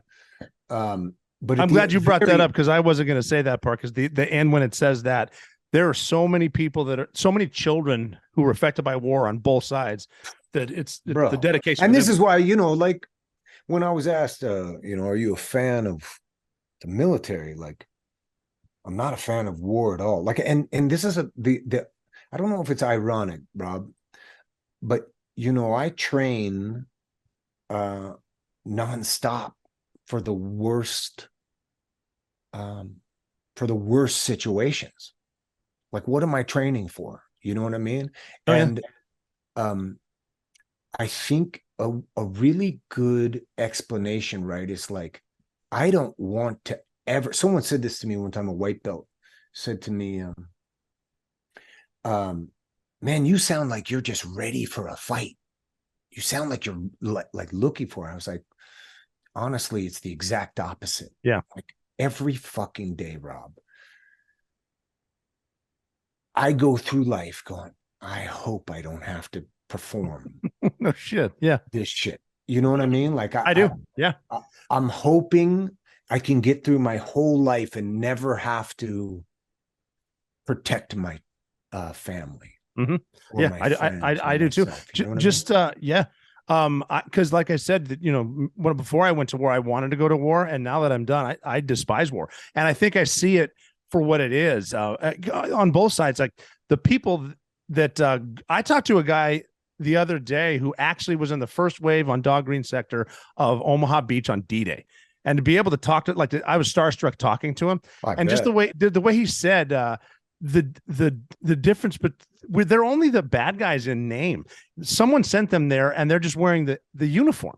And because there's like saying I'm a fan of the military, you don't know what it is. There's like the children that get affected. I remember a house I went into in Iraq at night, and it turned out to be the wrong house, but I'm in there with muddy boots on this white carpet, and this girl came out, and I have daughters. And I remember looking at her. My first thought was, I understand why they hate us. And then what am I doing in this? What am I doing here? And I wonder if, like, because that's got to be your worst nightmare, coming on your living room. There's some big dude with body armor and a green face. Did that bother her? What is, that's man, it's brutal. She was affected. That's why, I made the film that I made and that's why the dedications there is like, to me, it's like I look at war and that kind of thing. And the two things that in my experience are the most tragic, right, are the burdens bared by the children on all sides, and then the burdens bared by the warriors that are sent to fight them. Mm-hmm. This is a fucking brutal thing. It is. And it angers me that we have let individuals that would never go into the situations that they so callously send these beautiful young men and women into, It's fucking brutal. They make the decisions, and then they get on TV and they talk about war. And then what pisses me off is they call these people war hawks. It's like, no, you're a pussy. You're not going, but you're fucking evil. You're evil because you're seeing the benefit in people's pockets from selling these wars to the world. This is fucking unbelievable. Well, there's no money in the cure. There's money in the assistance. So we can keep the budget going as long as there's a war or there's the threat of war, and we can keep, because the war. And Rob, here's a question for you, right? Sure. Here's a question for you, just along the lines of that, right? There's a part of my brain that goes, fuck, man, do we maintain our first world status? Because we've allowed these people to go construct our economy on a fiat system that is a war-based economy, right? Mm-hmm. Do we maintain our first world status if we remove that? Like, is America, right? Like, and everything changes, right? You could look back to pre-World War II, right? After we were put in World War One, even like the turn of that kind of the 18th, 1900s, right? That's where everything changed in our country, right? And for a minute there, after World War One, our society, the United States, was like, yeah, fuck that, we're not going to war. We don't give a shit what this guy's doing in Europe. It's not our fucking problem. And all of a sudden, we have a sneak attack now. Everybody wants to fucking go to war. Funny how that works out. It seems to do that. You know what I mean? And at the end of the day, I wonder, Rob, I go, as much as I fucking, can't stand this shit, like, is that how we've maintained our status globally? Is that the only way, that we can maintain being a first world country? Or, well, I mean, we spend more than the I don't have the numbers, but like a lot of the top 5 countries don't spend as much as we do on it. Combined, but then you look at the military's budget. They're the only ones, they don't get audited, and they can't account for whatever 45% of their budget. But it's a fine line for me, because I know how many great men and women are in there, but I also see the politics of everything that's happening. And then it's like you talk about the Great War, which we didn't call World War One because we didn't know there'd be a World War II, but there's a Great Depression, World War II. Then we find ourselves in Korea. Then we find ourselves in Vietnam. And it comes down to stopping the spread of communism, defending democracy. But if you notice, it's still like we went to fight in North Korea. There's still a North Korea and a South Korea. We went to fight communism in Vietnam. There's communism there. It's like, imagine, right? You go, hey, Tommy and Timmy, like, here's these toys, go break them. And they break all the toys. And then 20 years later, they go, Tommy and Timmy's kids, hey, you take these toys and you go break them over there. You know what I mean? And it's funny, the people that sign these declarations of war I guarantee they wouldn't do it if it would hit their doorstep. No. You know what I mean? No. And that's like, to me, one of the things that I go, and you said something which is fucking really important, is like, you cannot conflate the people that create wars and make wars with the men and women that have to go fight them on their behalf. That's what's two separate issues.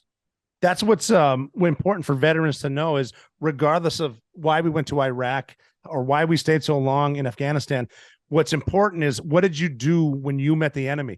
You fought the right way because you won and you defended the people next to you. And don't forget that, because it does come to a point in a fight where it doesn't matter why we're here or who. I'm going to this house with my guys, and that's what we're going to fight. That's why Warhorse One is so important, because that mission wouldn't affect the outcome of the withdrawal, but it's that right there. Here's what I'm going to do. First, I'm going to get to the crash site. I got to find my guys. And even with the communication, with the talk, as the guy saying, you must disengage, but privately is like, go get him, Master Chief. Like that's the, I'm getting goosebumps now. Oh, brother, me dude, I fucking got him right when you said it, bro. I know, I'm not going to ruin it, but Warhorse One, it starts with action off the bat. And like we talked about earlier, I didn't know if it was going to be all Hollywoody kind of shit and blowing up, jumping out the glass. Because I went in there skeptical, but sure, of course. But like I said, the gear is on point. The tactics are awesome. Everything from shooting semi-automatic to checking to, I saw a point where in one of the scenes you did a combat reload with a pistol, meaning you took this mag out, there's still some in it, put it back, grab a new one, so I know it's full. Yeah. But I'm not shit canning this one. Like, who now was like, that's me, bro. That's what I fucking do. That's like my fucking training every day.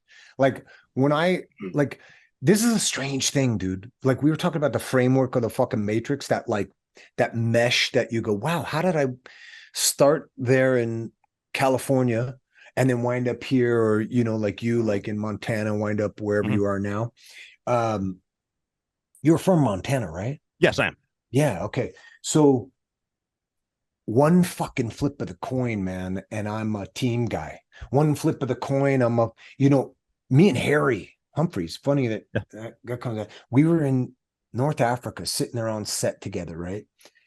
And him and I are just shooting the shit because I didn't really hang out with the actors. There's only a couple actors that I actually befriended, and I'm still friends. I'm actually going to be at their house tonight. But I hung out with the fucking 106 guys, the pilots. I hung out with the fucking advisors. Like I hung out with dudes that like I could relate to, because I wasn't a Hollywood guy. I fucking did movies just because that's kind of what I did. But one flip of the coin, man, I remember there was a recruiting office on Ventura Boulevard, and I was going through a divorce at the time, and I was like, fuck this, I'm gonna go join, because I wanted to be a fucking SEAL. Any given day, Rob, and I told you I didn't have any friends, but there's two guys that would go, oh yeah, Johnny's 100%. On any given day, you could have come to my home in Van Nuys, and I'd be in the deep end of my pool with 2 50-pound weights, chains with combination locks, and in my jujitsu gi or like full fatigues or whatever, doing underwater training, or I used to have a cooking timer, because it was the only thing I could hear after that long. I'd set a cooking timer for like 45 minutes or an hour, whatever it was.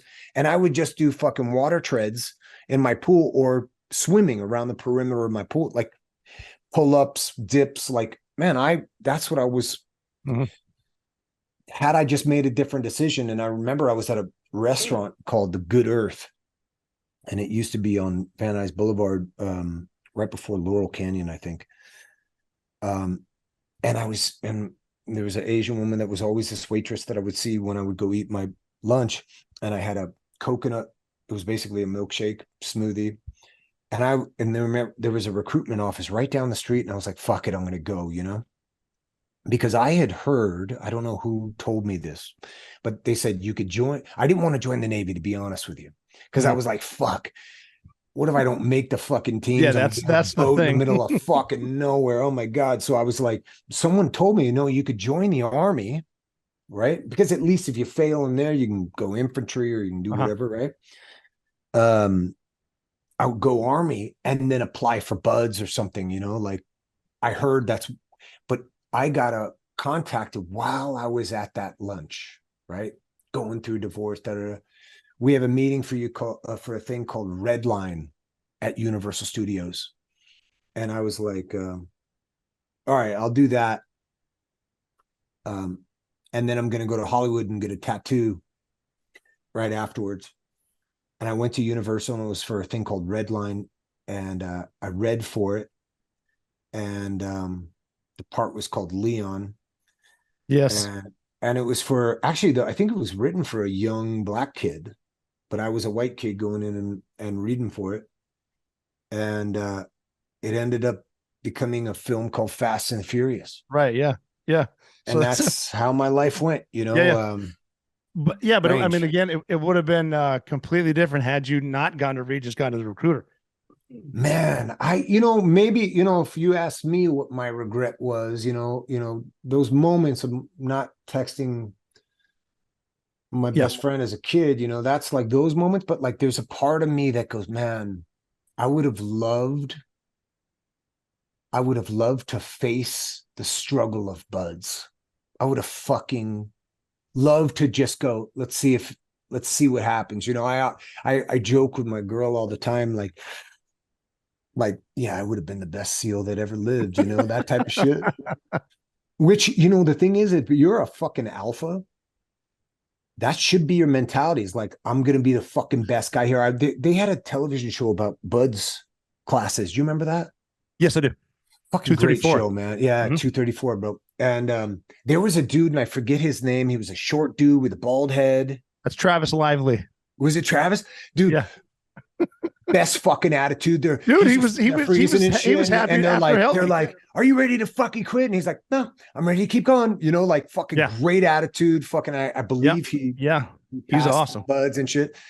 Shout out to that dude. Like, what a fucking inspiration. That was awesome. I had a guy, cause I was young, 19 going through, and there was an officer, Tom Donovan, who was an ensign. I'm assuming he's an admiral now, and I hope he doesn't mind that I mentioned him.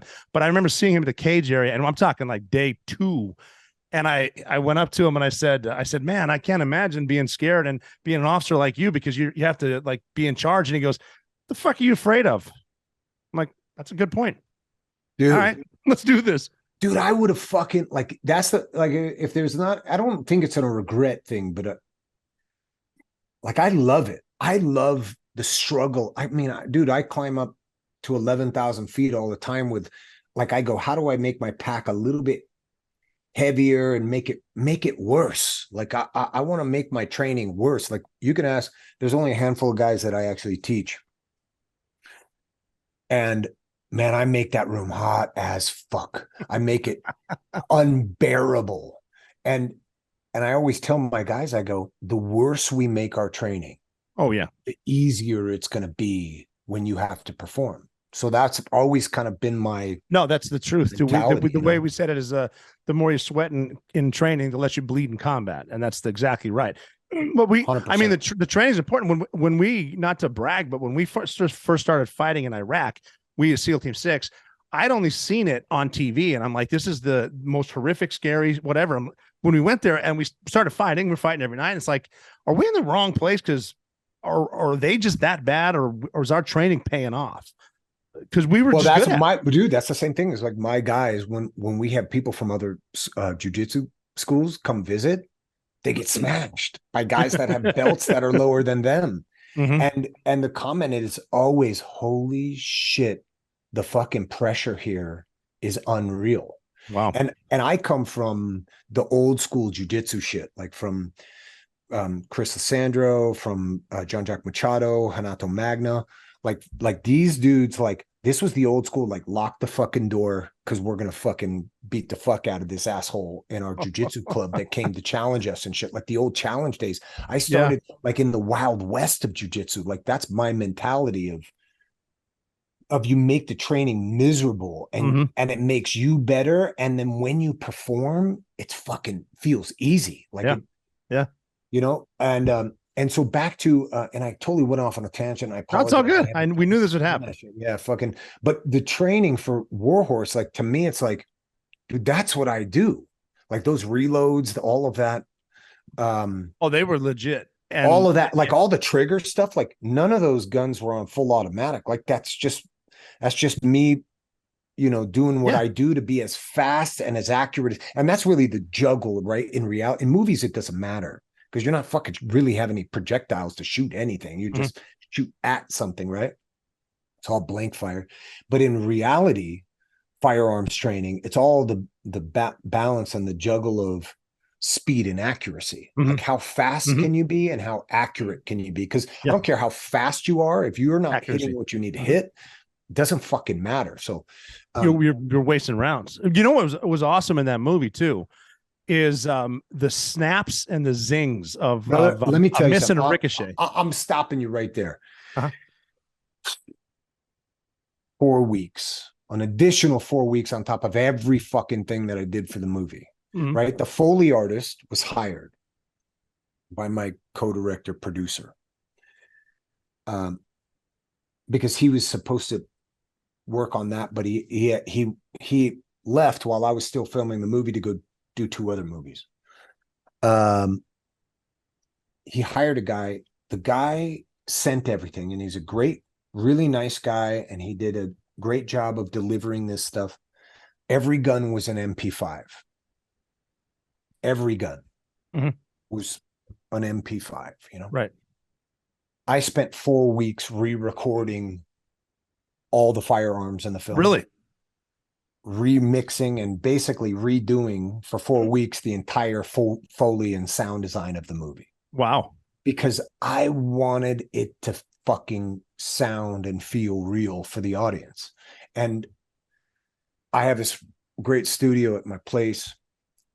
And I gave myself fucking tinnitus from listening because I wanted that feeling. And I'll never forget, Rob, fucking the night we screened it in Austin, Texas, all the fucking former SEAL dudes were like, yes, dude, that's what it sounds like. How the fuck did you do that? That was my, like from as much time training, and I'll be honest, I haven't had a lot of time downrange of fire. Fortunately, thank goodness, I'd say, but I know what that's supposed to sound like. So I wanted to immerse that audience, right? Because a lot of times Hollywood, dude, is like, and movie makers in general, they glorify violence. They want to make it prettier than it really is. And that my goal was like, as a human being and a filmmaker, I'm like, no, I want to show you it's not supposed to sound pretty. It's not supposed to look pretty. It's supposed to be gruesome and brutal. And I want people, when they experience that film, to walk out going, this sucks.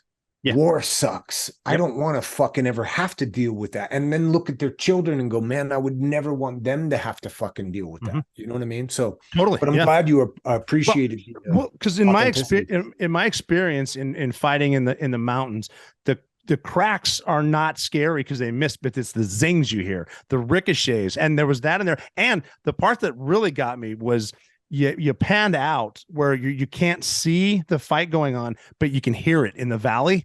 That's another one that people don't understand. Like there's something going on now. It's more of an echo. It's more the acoustics of there's a fight going on, and you can actually in that part. Great job, because you can hear the different guns. Like, and that's what when we would hear the Rangers going hot with the 240 as opposed to one of the team guys with a 416 and a suppressor. It was just, I'm starting to talk fast right now because I'm getting in the moment. But that was just awesome. that was kick ass. And the tactics, like I said, were great because it's shoot and move, run, cover your back. And what you did well that a lot of people don't know about. I'm not going to ruin the movie, but the Konar River, a lot of people don't know there's a big ass river in the Konar province. It goes right around, comes around Pesh River Valley down Asadabad, Jalalabad, 100%.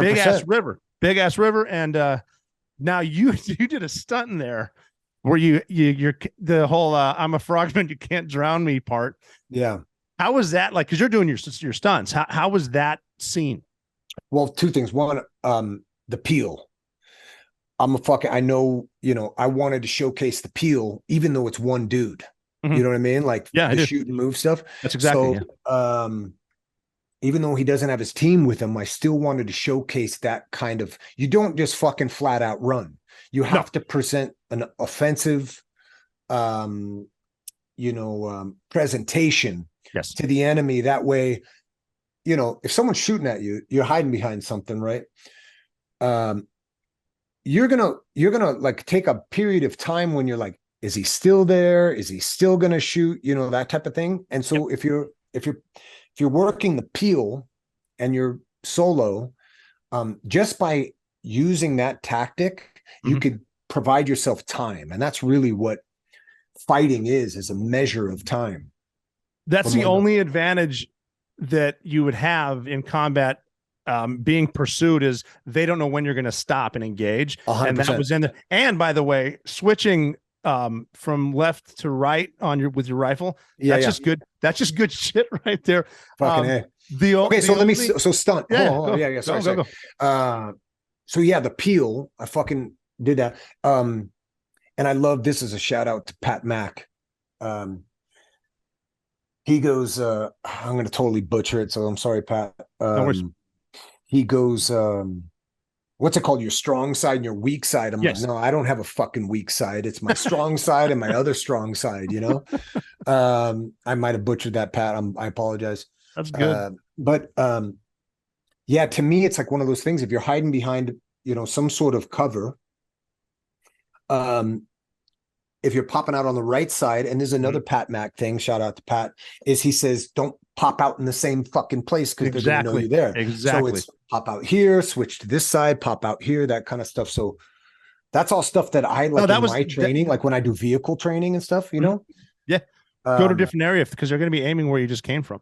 And absolutely. That was in the urban environment later in the movie. That was a lot of that happened. And it was just solid. Like, I'm actually looking forward to see who is going to criticize and why, because number one. I went in as a skeptic. I just want to know what these guys are saying. Like, the only issue I had is go ahead. I wouldn't recommend filling up a bottle out of the Konar River. That point, listen. I wanted to put a fucking scene in there where Mirko is shitting his brains. Yeah, that's what I was gonna say. You might have to shit your way to safety. Trust me, dude. Well, my thought, dude, I love that you fucking said that, Rob. My thought was, right, what else are you gonna fucking do, man? Do you see what this guy just went through? Like, where are you gonna drink? You might have to. Yeah. That might be a shit pit or a shit river from some village up the way. No. But the dude's got to fucking hydrate. And so I was like, fuck it. He's hydrating. Yeah. And this is why I made it where he offers it to the little girl. And she's like, yes, that's right. I remember that. Because she's living there. It's like, maybe she kind of knows what the fucking deal is. Right. But so back to, I love that. And I am so appreciative. Sorry, I butchered that word, but appreciative of the fact that I do it in my real life.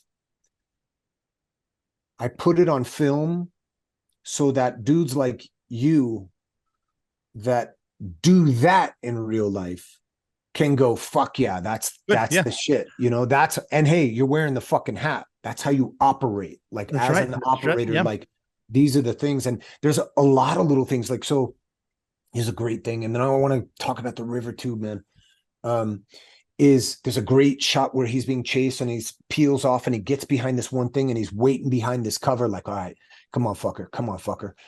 And I remember the first shot we did of it, I peel off 2 rounds, pop, pop, like that. And the firearm I'm using in the film malfunctions. And it was a gas issue because of the fake suppressor and all this kind of stuff. Mm-hmm. But I did the same motherfucking manual of arms malfunction drill that I would do any other fucking day of the week while I'm on range. You know what I mean? Right. Mm-hmm. So fucking mag, check, back in, and I'm back on, and those next 2 rounds fire. That whole fucking process is the way I do it, and the way I would do it in reality if I was running an M4. And I remember it was funny. When I originally shared the cut of the film with my producer, co-director, he goes, and I'm not trying to throw anybody under the bus, but he goes, he watched a film and goes, man, there's a lot of gun malfunctions in the movie. Yes. And he goes, Chris from Triarch, he was really cool about kind of making the guns for the movie and all this kind of stuff. And I go, well, then Chris from Triarch would fucking appreciate me leaving all of those moments in there for two reasons. Number one, if you've ever run a gassed fucking AR with a fucking suppressor, those motherfucking things go down. Number one. Number two, to show an operator work through those malfunctions as clearly and as calmly as I try to work through those, even when I mortared the gun when it had a double feed, if you've noticed that. I watched that today. So Chris would appreciate the fact that this motherfucker in this situation, in the middle of gunfights, works through those malfunctions and gets the gun back up online, and it gets back online. Like, that's the fucking real shit. It is. And I said, I told him, I said, hey, you could, if Chris has a problem, he can call me, because I'll talk to him. And because I think that, I think that's what you want to show the world, man. Like, I don't know about you, Rob, but how many times have your gun weapon system malfunction on you and you have to work through it? You got to get it. I actually stopped carrying in the mountains a pistol, and I would carry a rapid rod. So, because I said, if my primary goes down in a mountain, I'm not going to be useful with this. I need to get my gun back up. And I got in a gunfight. I was actually with Gold Squadron, where I fell in the snow, and I'd already shot. So my barrel was hot. The plastic was off, filled with snow.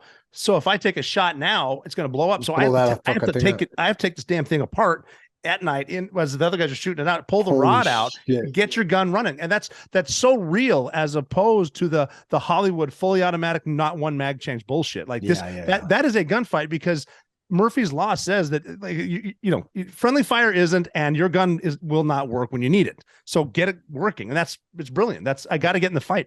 Yeah. And to me, I love that Murphy's Law, brother. Like, what can go wrong is going to go, not will go wrong, is going to fucking go wrong. So it's all preparation. It's all preparation, And yeah, man, so to the river. So, okay, that's a gun stuff, like, fucking awesome, man. I'm glad you like that. Yeah, I put a lot of time and effort into that. It was worth it. The river.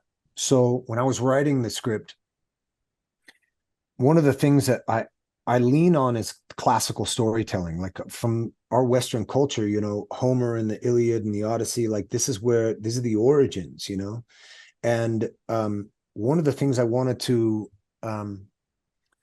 touch on in that moment, right? And I don't want to give up spoilers or anything, but there's a moment where Master Chief Mirko is in a situation where he's come to the end of the road, and he looks over the cliff, and it's the fucking river.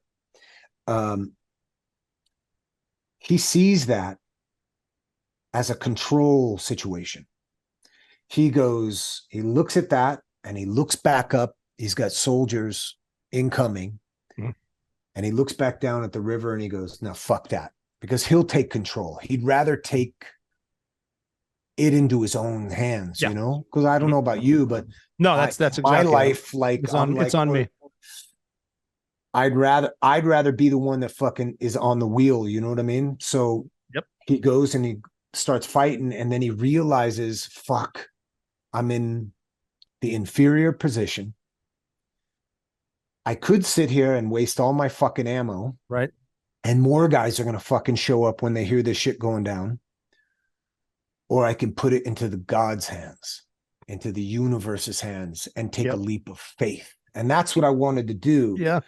And when I was writing the story, I put it specifically in Kunar because of the river, because that's where I was like, man, there's a huge fucking river there. I'm going to put that sequence where he has to jump off this cliff as a leap of faith. And I remember when I wrote it in there, my producer, co-director was like, well, Johnny, how are you going to fucking shoot this? Like, are you going to get stuntmen? Are you going to do it? I go, no, man, I'm just going to fucking jump off the cliff, and I'm going to go into this river. And there's this portion of the river that is fucking gnarly. And this river, mind you, Rob, kills like 5 or 6 people every year, like in reality. Yeah. And I was like, I'm just going to fucking do it. And it's going to be awesome. And so in the planning, it was like, originally it was like, all right, well, then maybe we'll put my co-director in a boat in front of me. You know what I mean? Like going down the river in a boat, and he can film it. And after some discussions, it was like, nah, it's too dangerous for him to be going backwards in a boat and all this kind of stuff with a cameraman. So I was like, fuck it, I'll do it myself. You know? And then I asked 3 or 4 of my friends, hey, dude, I got this thing, I'm filming this movie. Do you want to go down this river with me and film me in the river? And they were like, fuck no, dude. People die in that fucking river every year. No, you know? And I called one dude that I thought about, my buddy Blake. Shout out, Blake. Love you, dude. I said, listen, this is going to sound crazy, but do you want to go jump in the river and film me? You'll be going backwards with a camera and film me going down the river. And he goes, well, you mean in that part of the river that like kills people every year? And I go, yeah, right there. And he's like, yeah, fuck it, let's go do it. That's what I'm talking about. And it was fucking intense. The most physically intense thing I ever experienced, because when we got in the river, you're dealing with temperature stuff, which wasn't the tough part. It's actually kind of nice. I do cold water stuff all the time. But I was wearing full costume. So I got all the magazines, the plate carrier, the pants, the Solomons, the fucking gloves. The rifle I had was actually one of the stunt rifles, but it was actually the heaviest airsoft rifle, because it was the one in the river I was using, but it was heavy as fuck, heavier than all the other rifles, including the real one. And these plates that I had in the plate carrier were these fake plates that had holes in them. Like the top and the bottom, I think, had a hole. And within like the first 10, 20 seconds of me being in the water, dude, they started to fill up with water. Filling up. And so that entire sequence of me going down the river is me fighting to stay afloat. My legs have never fucking worked so hard in my fucking life. By the end of this river run, I could barely get myself outside to the bank of the river, because the river flows, you know, and it wants to just keep carrying you all the way down the river. So I'm just fucking trying to swim out. And my buddy Blake, he had like a life vest on and like little booties and shit, you know, flipper booties and stuff. And so he had to help grab me and pull me back in, because I'm sitting there with this fucking rifle trying to one arm get back up to the edge where the rocks were. It was fucking awesome. It was awesome. I mean, you could tell awesome. in the scene that you were exhausted, and that's not acting right now. Yeah, most of the movie is, you know, the thing is about acting, Robin. One of these days, I got to pull you in a movie at some point. But acting, sorry, and if you hear some crazy shit, it's probably these people in this hotel. No worries. You don't have to act. You just, where you are in that moment, just be, you know, and make it real. And I have a tendency to just do real shit. So it worked out, dude. Like, it was intense, but it was like one of the greatest experiences of my life, because you face the unknown. What happens, Rob, right? I'm shooting a movie and I drown. Who's going to rescue me? My guy Blake was already fucking like 20 feet in front of me going down the river. He's gone. Who's coming in for me? My co-director? Fuck no one's coming in. You got to. No one's coming in. That's me. This, That's me. And I have a family. And someone afterwards, I think one of the crew members, like, dude, well, what happened if something happened to you? And I said, you know what? I would be comfortable with my kids growing up, knowing the situation and going, my dad was a legend. No shit. That motherfucker risked everything for what he does with his life. Just as if something happened to you, man, on the field, you know, your family.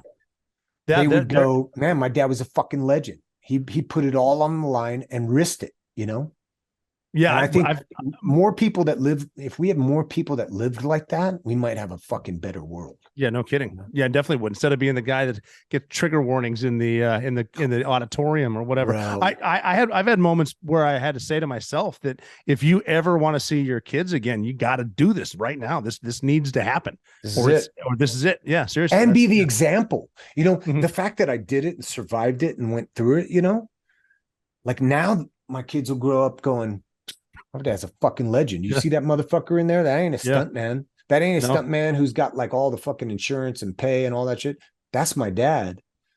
And that motherfucker's a legend. To me, man, Rob, we get such a limited window here. Mm-hmm.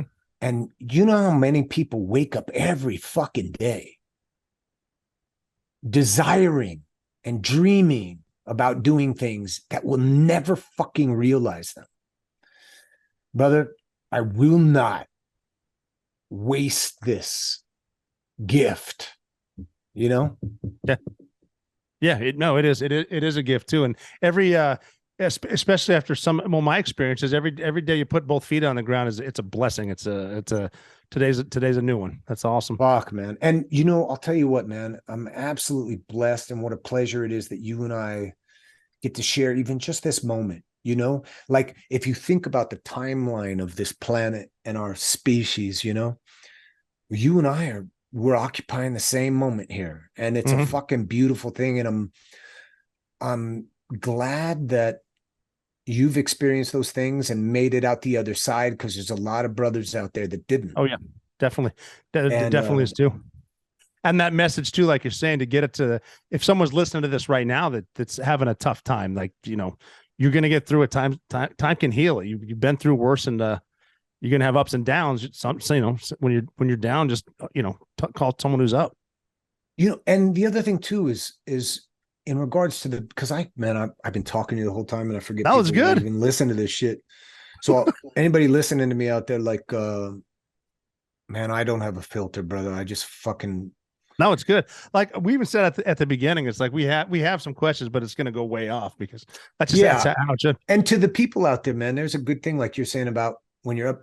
Remember something: those times when you step in shit, right? You may, why is this fucking happen to me, or this or that and the other? Enjoy that motherfucking moment. Yeah. As terrible and as tragic or brutal or depressing or whatever it might be, fucking enjoy that. Live through that struggle, that brutality. It will make you stronger. It'll make you more committed and dedicated to living a life worth living. There's a great lyric. I think it's Josh Homme from Queens of the Stone Age, where it's I want something to die for, to make it beautiful to live, or something like that. Like, I think I might have butchered that, but no, I think there's something to that, man. Like, so many people are going to waste this life, Rob, and you haven't so far. I haven't so far. Yeah, true. And I hope you and I can tacitly agree that we're going to keep making the best out of this motherfucker. Oh yeah. 100%. I agree with you too. Yeah, it's the whole adversity thing too. You don't learn from like a sheltered life, and people who are successful didn't get successful the first day. You're learning from your hardships. You're learning from it's okay to fail. You don't need to quit, but it's okay to fail. It's going to be learned. I tell my guys all the time, brother, I go, I would rather see you fail trying than quit. Yeah, true. Because this is like, and my family's the same. We live by and die by this ethos, and not many people are committed to that. Especially, man, from my business, Hollywood, bro, it's called show business for a reason. They're fucking BSing everybody. Even when people are being nice to people, like, that's why I didn't understand. Like, I couldn't survive. It's not that I couldn't survive it, but I couldn't happily navigate existing in that world. That's why I make movies on my own, is because they're fucking full of shit, and they will lie to your face and talk shit about you. And then when you show up, they'll smile and hug you. Man, I can't live like that. Like, if I like you, Rob, I'm like this, when I see you, you get a big ass hug and a kiss. And it's like, yo, man, I love you, dude. I'm so glad we're killing it. If I don't like you, you fucking know it. Because I'm not gonna bullshit. I don't have time for that. I get this window, man. I'm not gonna fucking waste that little bit of my life pretending I like a motherfucker when I don't. What's the point? Nothing wrong with telling the truth. The nice thing about the truth is you don't need to remember all the bullshit you said. Yeah, there's a great quote about the truth, man, that I heard the other day that I thought, man, that's fucking beautiful. I got to remember that, and I haven't fucking remembered it because I'm doing other shit. But man, of course you're busy. It's like the truth is like, the beauty is really in the truth. Maybe you said something like that. Something about the truth.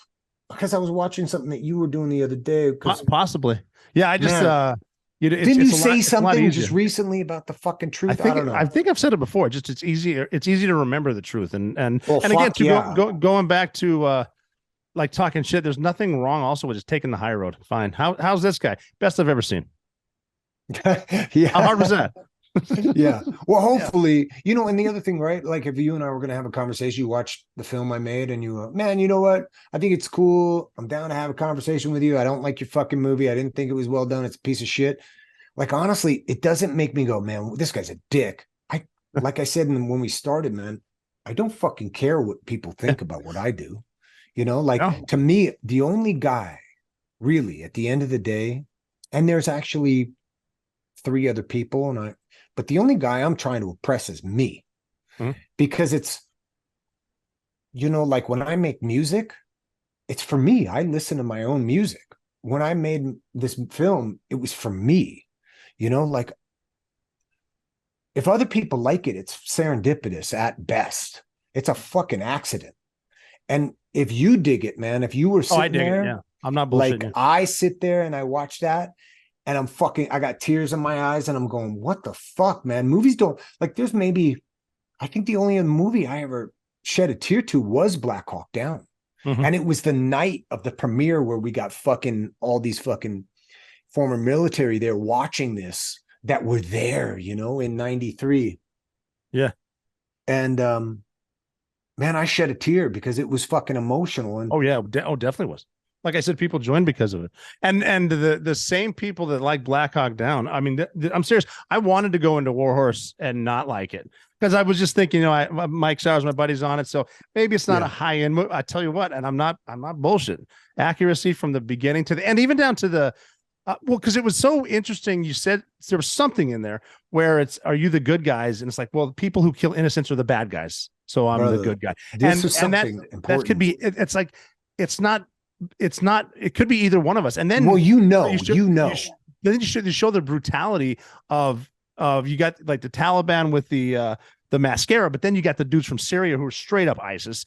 And it's like, there's different shit going on, but you can tell just because you're from Afghanistan, you're not a bad guy, but you kill innocents, you're a bad guy. That must make me the good guy. It's just it broadens everything. I took that out of it for sure. I'm glad. So as a writer, right? And not just as a writer, but as a human being, and more importantly, as an American for the last 20 years, this war that's been waged on several fronts, right? The GWAT. So as an American civilian, 20 years, every time it was like Muslims or Middle East or whatever the fuck, like, as a human being and an American, and then as a writer, I was like, how do I express how I feel and how all of my dudes that I'm bros with that have been in this war feel? And what is right?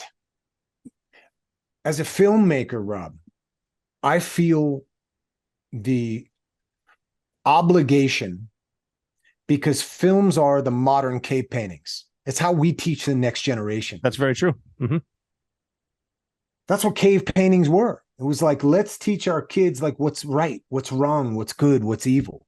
You know what I mean? Like in the cave, it's like, oh, that's that's Uncle fucking Booba, and he went out over the mountains and he killed this fucking buffalo, and he came back and he was attacked by this tribe, but he saved the day, and that's why our clan is still alive, type shit. Right. Mm-hmm. So I feel the obligation as a filmmaker, like a lot of these movies that have war as the backdrop, either they present it in a one way or the other, right? And I remember somebody said something like, I wonder what this movie's going to be. Just like you, skeptical, like, Mm-hmm. is this the Hollywood, like the Hollywood version of this movie would have been Michael Fassbender leaves the SEAL teams while he's there in Afghanistan, joins the Taliban, and tries to kill as many innocent people as possible. Like Hollywood's like, yes, bravo, that's so fucking brave, Or it's the other way around where it's just, like glorified whatever, right? For me, I was like, how do I explain the way I feel about this shit? Yeah. The way my boys do. Because a lot of dudes that I know, right? Man, I don't know about you, I watched the Twin Towers fall on fucking television. I was watching it while it happened. My buddy Jason, shout out Jason Fry, called me up and he goes, dude, you got to turn your fucking TV on right now. Yeah. Mm-hmm. And I turned that fucking TV on, dude, and I was like, oh my God. And dude, by the way, probably like the last whatever months I was in North Africa. Because I got back, I think August of 2001. Yeah. From right Africa before after shooting. Mm-hmm. Yeah. And it was like, oh my fucking God. Like I just went and shot a fucking war movie and now this is happening, Mm-hmm. So it was a very strange, surreal situation. But I remember what I felt, and a lot of people around me was like, these motherfuckers, right? Yes. We didn't know that it was like, 16 Saudi fucking nationals. Like it was all like George Bush going, it's Iraq, it's these people, it's, it's the big charade, And so after 20 years, brother, I was like, how do you, and then my buddies that have gotten back fighting that war go, man, I'll tell you what, and I'm not going to name their names, but like in confidence and sitting with them in private, it's like, yeah, man, like as they're talking to me, they're like, yeah, it's fucked up. Sometimes I just go, we're the bad guys. And I'm going, fuck, dude, that's fucking brutal. Because these are my best friends. And I'm like, that's a tough thing for them to have to digest, and work through. I don't know if you feel. No, I felt the same way. When you first go there, you need to realize where you're going in the culture. Coming in looking like a damn stormtrooper with the hat and the Oakleys and the body armor to someone who's still living like they did in the 12th century, you're going to look like an occupier. They didn't even know. There were people that thought we were Russians. There were people that thought 9/11 was a response for our invading Afghanistan. And then on our side, it's like people in charge. I've heard of groups they were going to Afghanistan, and it was on Afghanistan, the brief, and they said, sir, we actually got switched. We're going to Iraq now. And the guy briefing goes, Iraq, Afghanistan, what's the difference? It's like, there's a huge fucking difference, dude. Fucking huge difference. And so, but again, too, just the way you said, whoever's killing the innocents is the bad guy. So that might word it. So guy. Rob, listen, this is how I wrote it. This is how I worded it, right? Because the little girl, her piece of dialogue was what I think the world was fucking asking, right? Yeah. Mirko says to the little girl, hey, I'm the good guys. Those guys that killed your family, those are the bad guys. And she says, why? Because they're Muslim? Yes, that's exactly right. Because that's what I fucking heard for 20 years, bro. And Mirko thinks about it. And he's taken back for a second about it, And Mirko has my mentality, which is it doesn't matter what they believe in. Yeah. If you're intentionally killing innocent people, yes, then you're the bad guys. Yeah, that was so well put to that. I butchered it for you, but I did write. Yeah, no, but it was important that in the writing that I put, if you're intentionally killing innocent Yes. people. Because listen, Rob, that fucking drops a huge weight on a lot of people's shoulders out there, you know, on every side. And at the end of the day, you know, to me, like, I don't want to be one of them guys making a film and trying to beat people over the head with my moral of the story, you know? But I want to express that. I want to express that on behalf of myself and like everybody else that's been dealing with that war, and also my best friends that have went and fought that fucking war and hold that shit. You know? Oh, I do know, because that's a relief to hear that. And that's just intentionally killing innocent people. And even the humanity is like, what do they see us as? Because most people are just trying to get on with their life. And that's the way a lot of places are. And it's just, and it was, I mean, because you were able to show the brutality of the bad guys. And, you know, Hollywood's not going to like this movie because there's real violence and it's really fast. It's not a, you know, get shot and doing the whole thing and fall out the damn. No, it's like how fast it is. And it's, I mean, that part too is accurate. Just with the up close, everything from the long shots to the close quarter shit to the hand to hand. I'm not going to give away. There's one scene I want to talk about, but I want people to watch it, and they'll. I don't want to bring it up, but sort of separated from your gun. And there's a scene. If you love action movies, you got to watch the movie for this scene. And when you watch it, you'll know what I mean. And I think, you know, it's I'm not gonna ruin it because I want people to check it out. But I mean, up until and again, I don't want to give away the ending, but. The tactics, the brutality, but the innocence. Athena Turner. Again, when I saw the trailer, I'm like, okay, what is this going to be about? She's good. She's got a future in front of her. Well, you know, if she wants to do that, she could do anything. Just, you know, I think it was like, you know, this moment that her and I connected, where I was like, wow, she could have that, you know, like when I, you know, in comparison, when I was listening to that history show about the snipers and my brain went, I could do that. I could show that to the world, immortalize Randy or Gary or whoever these snipers were at the time. I could immortalize that for the world, for them to go, wow. And that's a strange thing, but it was the same thing with Athena, where I was like, she could embody that for the world. Like maybe, you know, I have no grandiose, you know, preconception that I'm going to fucking change the world, Rob, you know? But maybe, right? People watch this film and they go, wow, kids' lives are fucking ruined by war. Yes. You know? Yeah. And not in like the CNN way where we're going to manufacture some bullshit to say one side's the good guy and one side's the bad guy, you know? But in the way that like, what are we doing to our fucking species by going to war against each other, you know? And at the end of the day, I guarantee you, man, you know, whatever country it is, country X, country Y, whatever, the people there don't fucking give a shit. That's very true. They don't give a shit. And they don't want anybody fucking kicking their doors and coming in with fucking night vision. I mean, I always, you know, like as a objective viewer of it, I go, let me tell you something. If somebody with night vision and fucking guns and shit from somewhere else that wasn't kicked my fucking door at fucking 4 a.m, with my kids in the house, bro, you got a whole other war on your fucking hands. Yes. You know what I mean? And that isn't like me playing fucking tough guy.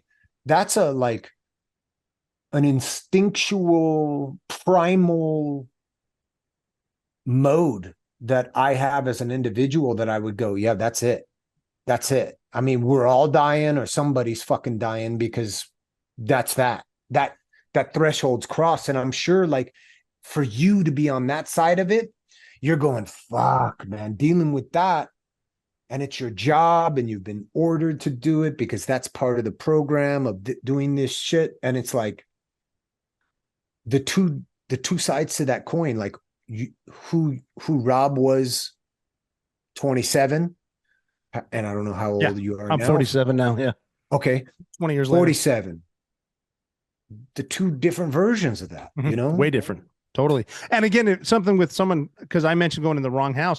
Even if you're a guy with his family and it's the wrong house, you might have just made another insurgent right there. Oh, fuck yeah, dude. I'm pissed. I'm pissed at that point. Oh, 100%. So, we make more fucking enemies by doing what we do to find enemies. You know, it's fucking crazy. But I tangented. No, but but Athena Derner is a fucking legend. This little she was able to, it wasn't just what the kids go through. You could see in her eyes the innocence of it's not just the children, it's just the innocence of why am I here? Just type shit. Innocence, period. Yeah. You know, like this is, and really the moral of the film, right, is a double-sided, is that there are people out there like yourself in that line of work that still have the courage and the bravery to risk everything to protect innocent life. Like at the end of the day, right, America is usually drawn into war, by a sneak attack. Just so happens on many different occasions, right? And usually cyclical. It's kind of interesting. I'm wondering when the next one's going to be. And second, it's the mustering of the patriotic protection of the moral constitute of why we'd go to war. You know what I mean? Like, you can't just be like, hey, Rob, pick up that gun because we don't fucking like those dudes. Mm-hmm. That's a fucking, that's some mental gymnastics for anybody that has like a moral code. You know what I mean? Yeah. I mean, and you know what I'm saying? Yeah, I do too. And what I've seen as Americans is we try to be the good guys. We're not going there to intentionally murder anyone. Yeah. But presented as the good guys, we have the, But it's the whole goes back to who's sending us and why. It's like, man, we came here with good intentions, but what's that person in the house down the street thinking? So of course, and she, the thing about the film is, she represents the innocence. Yep, she's not on anybody's side. She's just a 5-year-old girl and trapped in that situation. And I felt like, as a storyteller, I'm like, that's how I can show the world the message, is like, there's a dude, and I don't know if you noticed this, but Mirko, at one point he's asked, or she compares him to an angel. Yes, I remember that part.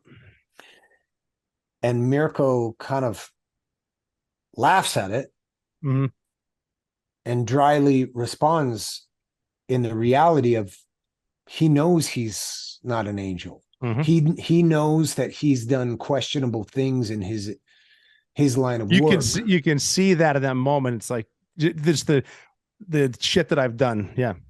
And I think that, I know my good friends have dealt with stuff like that, and I wanted them to be able to have something, like to watch. And Athena just had this magical quality, man, where it was like, it's real for her. It's real for her. Like when we were doing a scene together.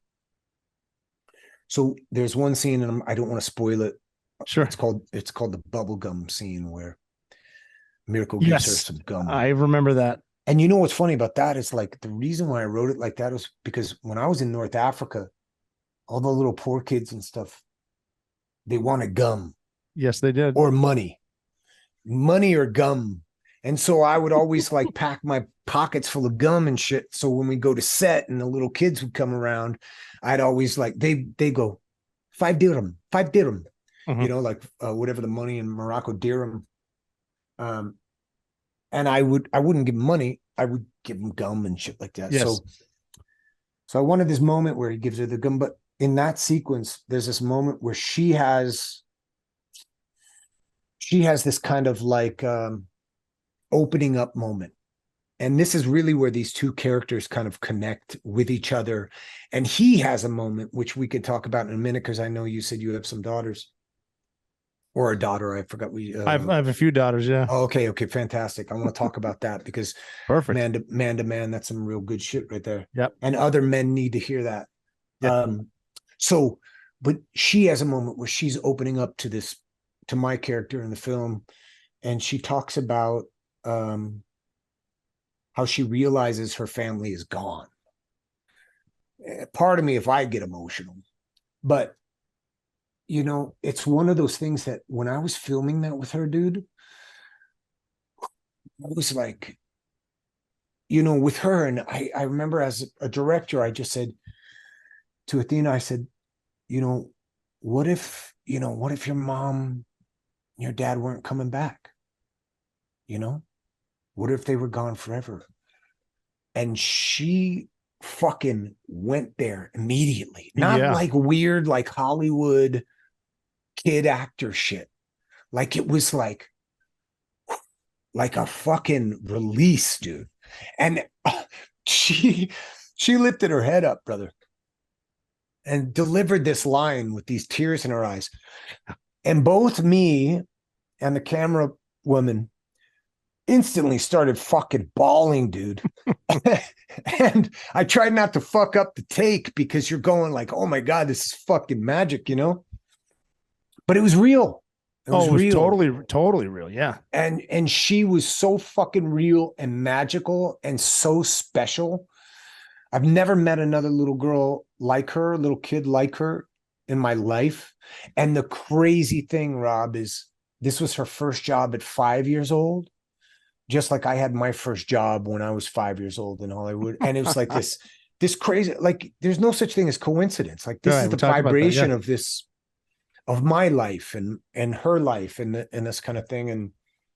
And that moment for the other character, my character, Rob, and this is what I want to talk to you about, is part of the reason why I wrote the movie in the first place is because my experience with my daughter. When they're born, you have a primal parental attachment, right? Of course. But they're a little potato that just is a suckling little potato. You go, I know that thing's mine, and I know I want to protect it and love it. Oh, Gucci goo type shit, right, Yeah. But around 2.5 years old, I made a conscious connection with my daughter where I can't even fucking explain it, Rob. Like something that was like this ethereal, cosmic, human thing that happens to a man where they go, I would kill every living fucking thing. Yes. And I would suffer every fucking pain for this child. Yes. Mm-hmm. I couldn't agree more. We you go on those deployments and saying goodbye to your kids is the hardest thing to do because you don't know if this could be it. And my youngest daughter, I don't know if she was 3 or 4 when I left. It was explained to her, well, Daddy has to go somewhere, but when he comes back, he's going to bring you to Great Wolf Lodge, which is a place with water slides and shit. And she went upstairs. She went upstairs and grabbed this little pink suitcase and packed it and put it by the front door just so she wouldn't forget. It's like, God, bro. Dude, like literally would kill everyone for her. Fuck. So that moment I had, and this was in my kitchen, and I was making her breakfast. It was scrambled eggs with chopped like breakfast sausage in it. And her and I used to eat this together. And I remember I had that moment, Rob, and I was like, how do I show that to the world? How do I express that to the other fathers of the world? Mm-hmm. That this is the way, and that's where this came from. And the fucking other crazy thing that isn't a coincidence, that is like a direct through line in the fucking mesh of the Matrix, was coming up as an artist, dude. I'm a musician, I'm a writer, I'm a fucking poet, whatever the fuck I am. I just called myself a guerrilla artist because I do whatever the fuck I want to express myself. So guerrilla artist is the terminology that I feel most describes the way I do it, you know? In Hollywood, bro, it's like, no, fuck you, you're an actor. Or fuck you, you're a writer. And these are the only compartmentalized things that you can be, because there's so many people that want to be different things that they compartmentalize. You're only allowed to do this, you're allowed to be this. Anything greater than that, you're looked at, like we talked about before, those people that are like the low-hanging fruit. They're like, oh, this guy thinks he could fucking do everything type shit, you know? And I wanted to do it all as a filmmaker. I wanted to write it, I wanted to direct it, I wanted to star in it. But there was no, growing up, I didn't know you could do that. I saw Raiders of the Lost Ark and I watched fucking Harrison Ford as Indiana Jones. I go, oh, that's what I'm going to do. Yeah. And not archaeologist. It's I'm going to make movies, because I thought that's who made the movies, you know? And then when you realize that's not it, and a director makes a movie, producer, writer, then that, I wanted to do everything. And then, but Hollywood kind of like has this way of like going, nope, you're in that corner over there, motherfucker. You stay there. And, one day at this there's a movie theater that played old movies from the 20s and stuff. And they were playing The Kid, this movie called The Kid with Chaplin. And I'm watching it and I thought it was a fucking awesome movie. Coogan and Chaplin they were awesome. But then when the credits were happening, it was like starring Charles Chaplin, directed by Charles Chaplin, music by Charles Chaplin, written by Charles Chaplin. I had that epiphany, lightning bolt to the tip of my dick type shit, where I was like, I didn't know you were allowed to do that. And maybe that was back in the day, you were only allowed, but I was like, that's what I want to do. Like I'm compelled to do that. And it took me fucking 30 years to fucking figure out how to do that. And this is my first film. This is really, and I was lucky. I was lucky to have somebody help me that I had done 2 other movies with. And I felt like, because I helped him make his best movies, like, in my opinion, like I kind of helped him, that he came on board to help me do this. And I created something fucking really special, dude. Like something that, you know, and I love how you were like, oh man, I'm expecting some Hollywood shit because my boy's in it, like Mikey, you know? Yeah, that's exactly what I was thinking. I mean, nothing against Mike. He's awesome, but I'm thinking it's how high quality is it going to be? I mean, I know. I just went into it. I'm going to watch and see it. Just completely fantastic. Fucking awesome. And and this was that moment there, man. I'm sure you felt that with your daughter or daughters.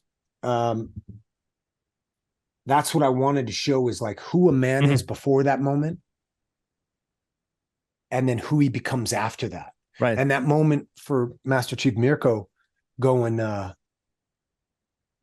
where he fucking like to himself makes that commitment, like, I'm going to fucking kill everybody. Yes. To get this little girl out of here, you know? I want, like, that was the whole fucking premise of it. This is now the mission.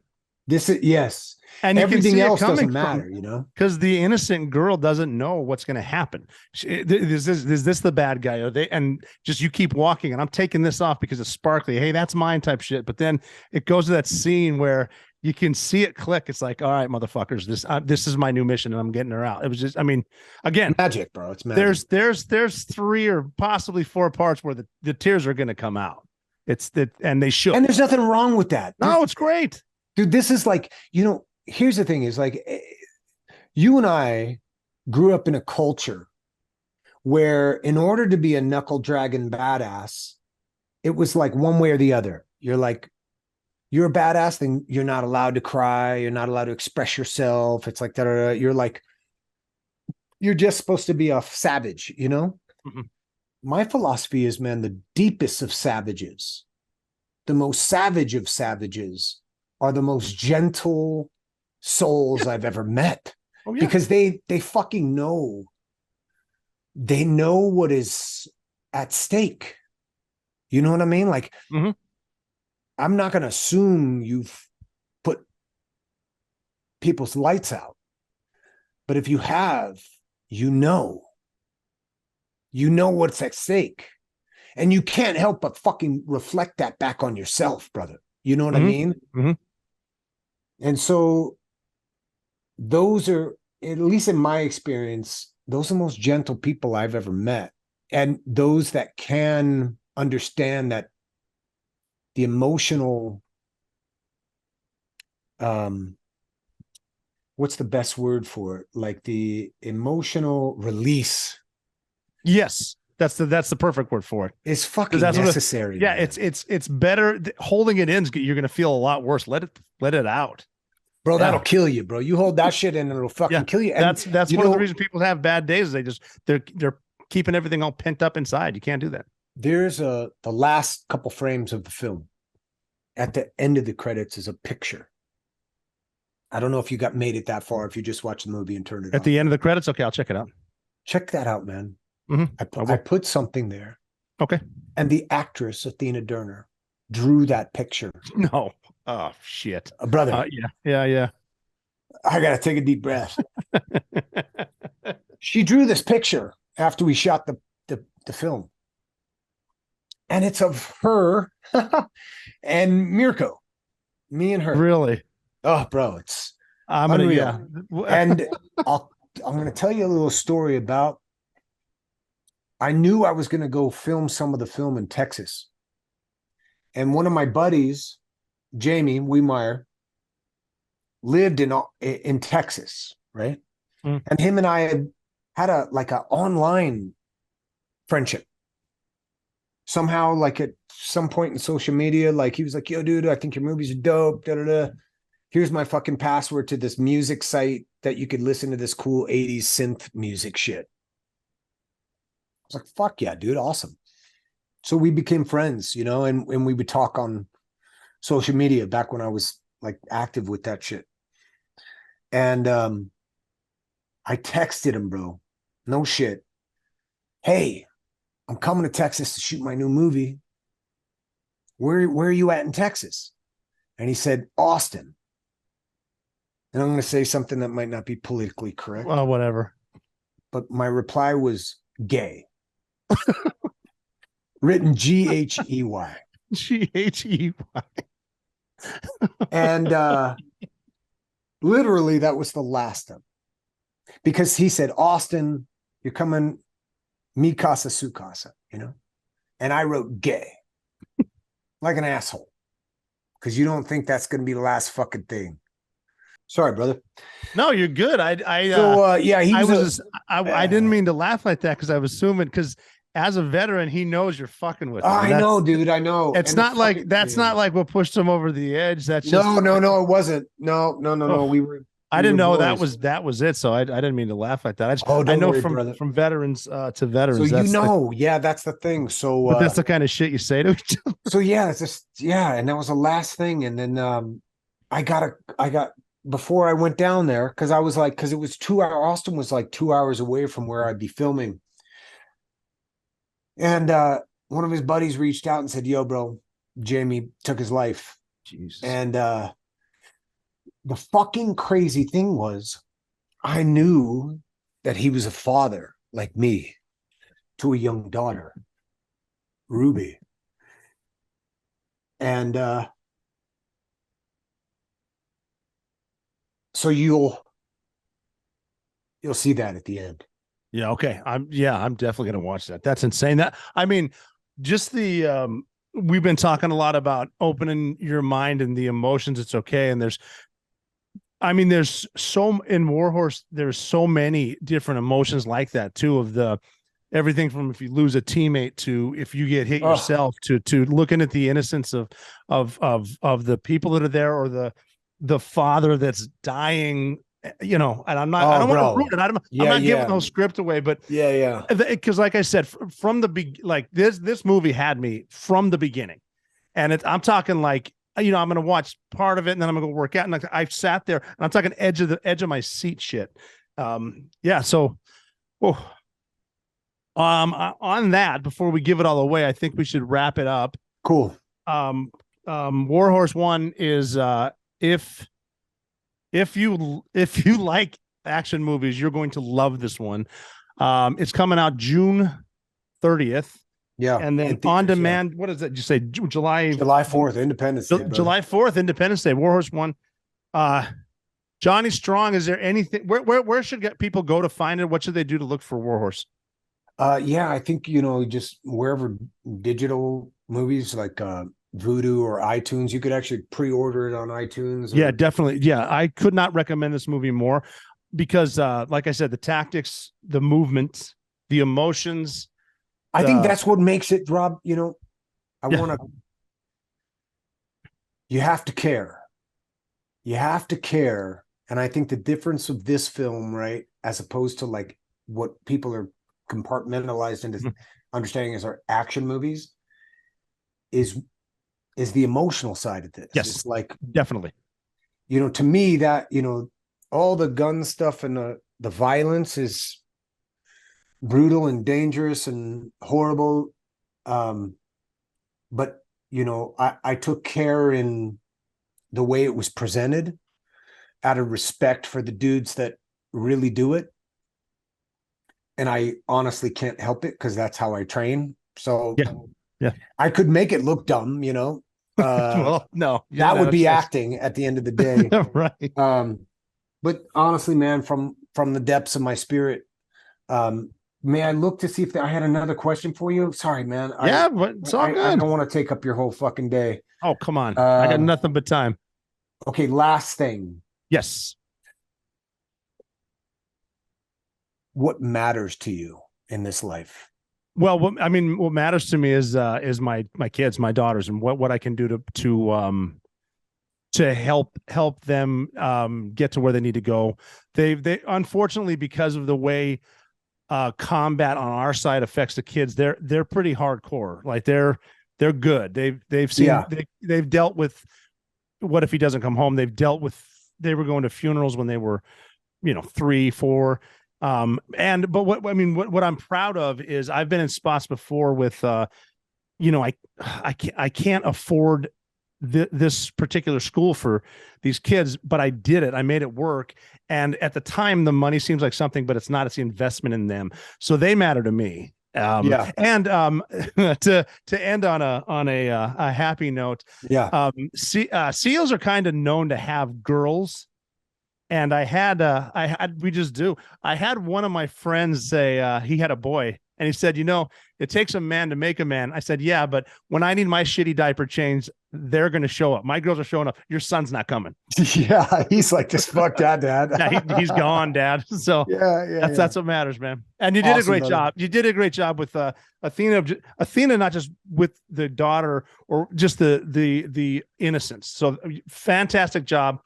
I appreciate it, man. Warhorse One, Johnny Strong. Where should they? Anywhere? Yeah, just go ahead. That's it. I could not recommend this movie more. I am honored to share it with you, brother. And thank you. And you being a father to a young lady, or multiple young ladies, I'm glad I was able to share that with you. You nailed it. Well, I appreciate it, brother. Thank you so much for coming on the Operator Podcast, and thank you for keeping the name Operator, brother. Hey, fuck yeah, bro. And then you and I, at some point, I don't drink, but we're gonna share the same air. All right, brother. Talk soon. Bro. So yeah, definitely check out Warhorse One. It comes out Friday, a couple days from now, and it's going to be streaming in early July. You definitely got to see the movie. I cannot recommend it enough. Powerful movie, great movie. Go see it. And remember, if you go see a movie, get yourself a big tub of popcorn and a soda. You're never out of the fight.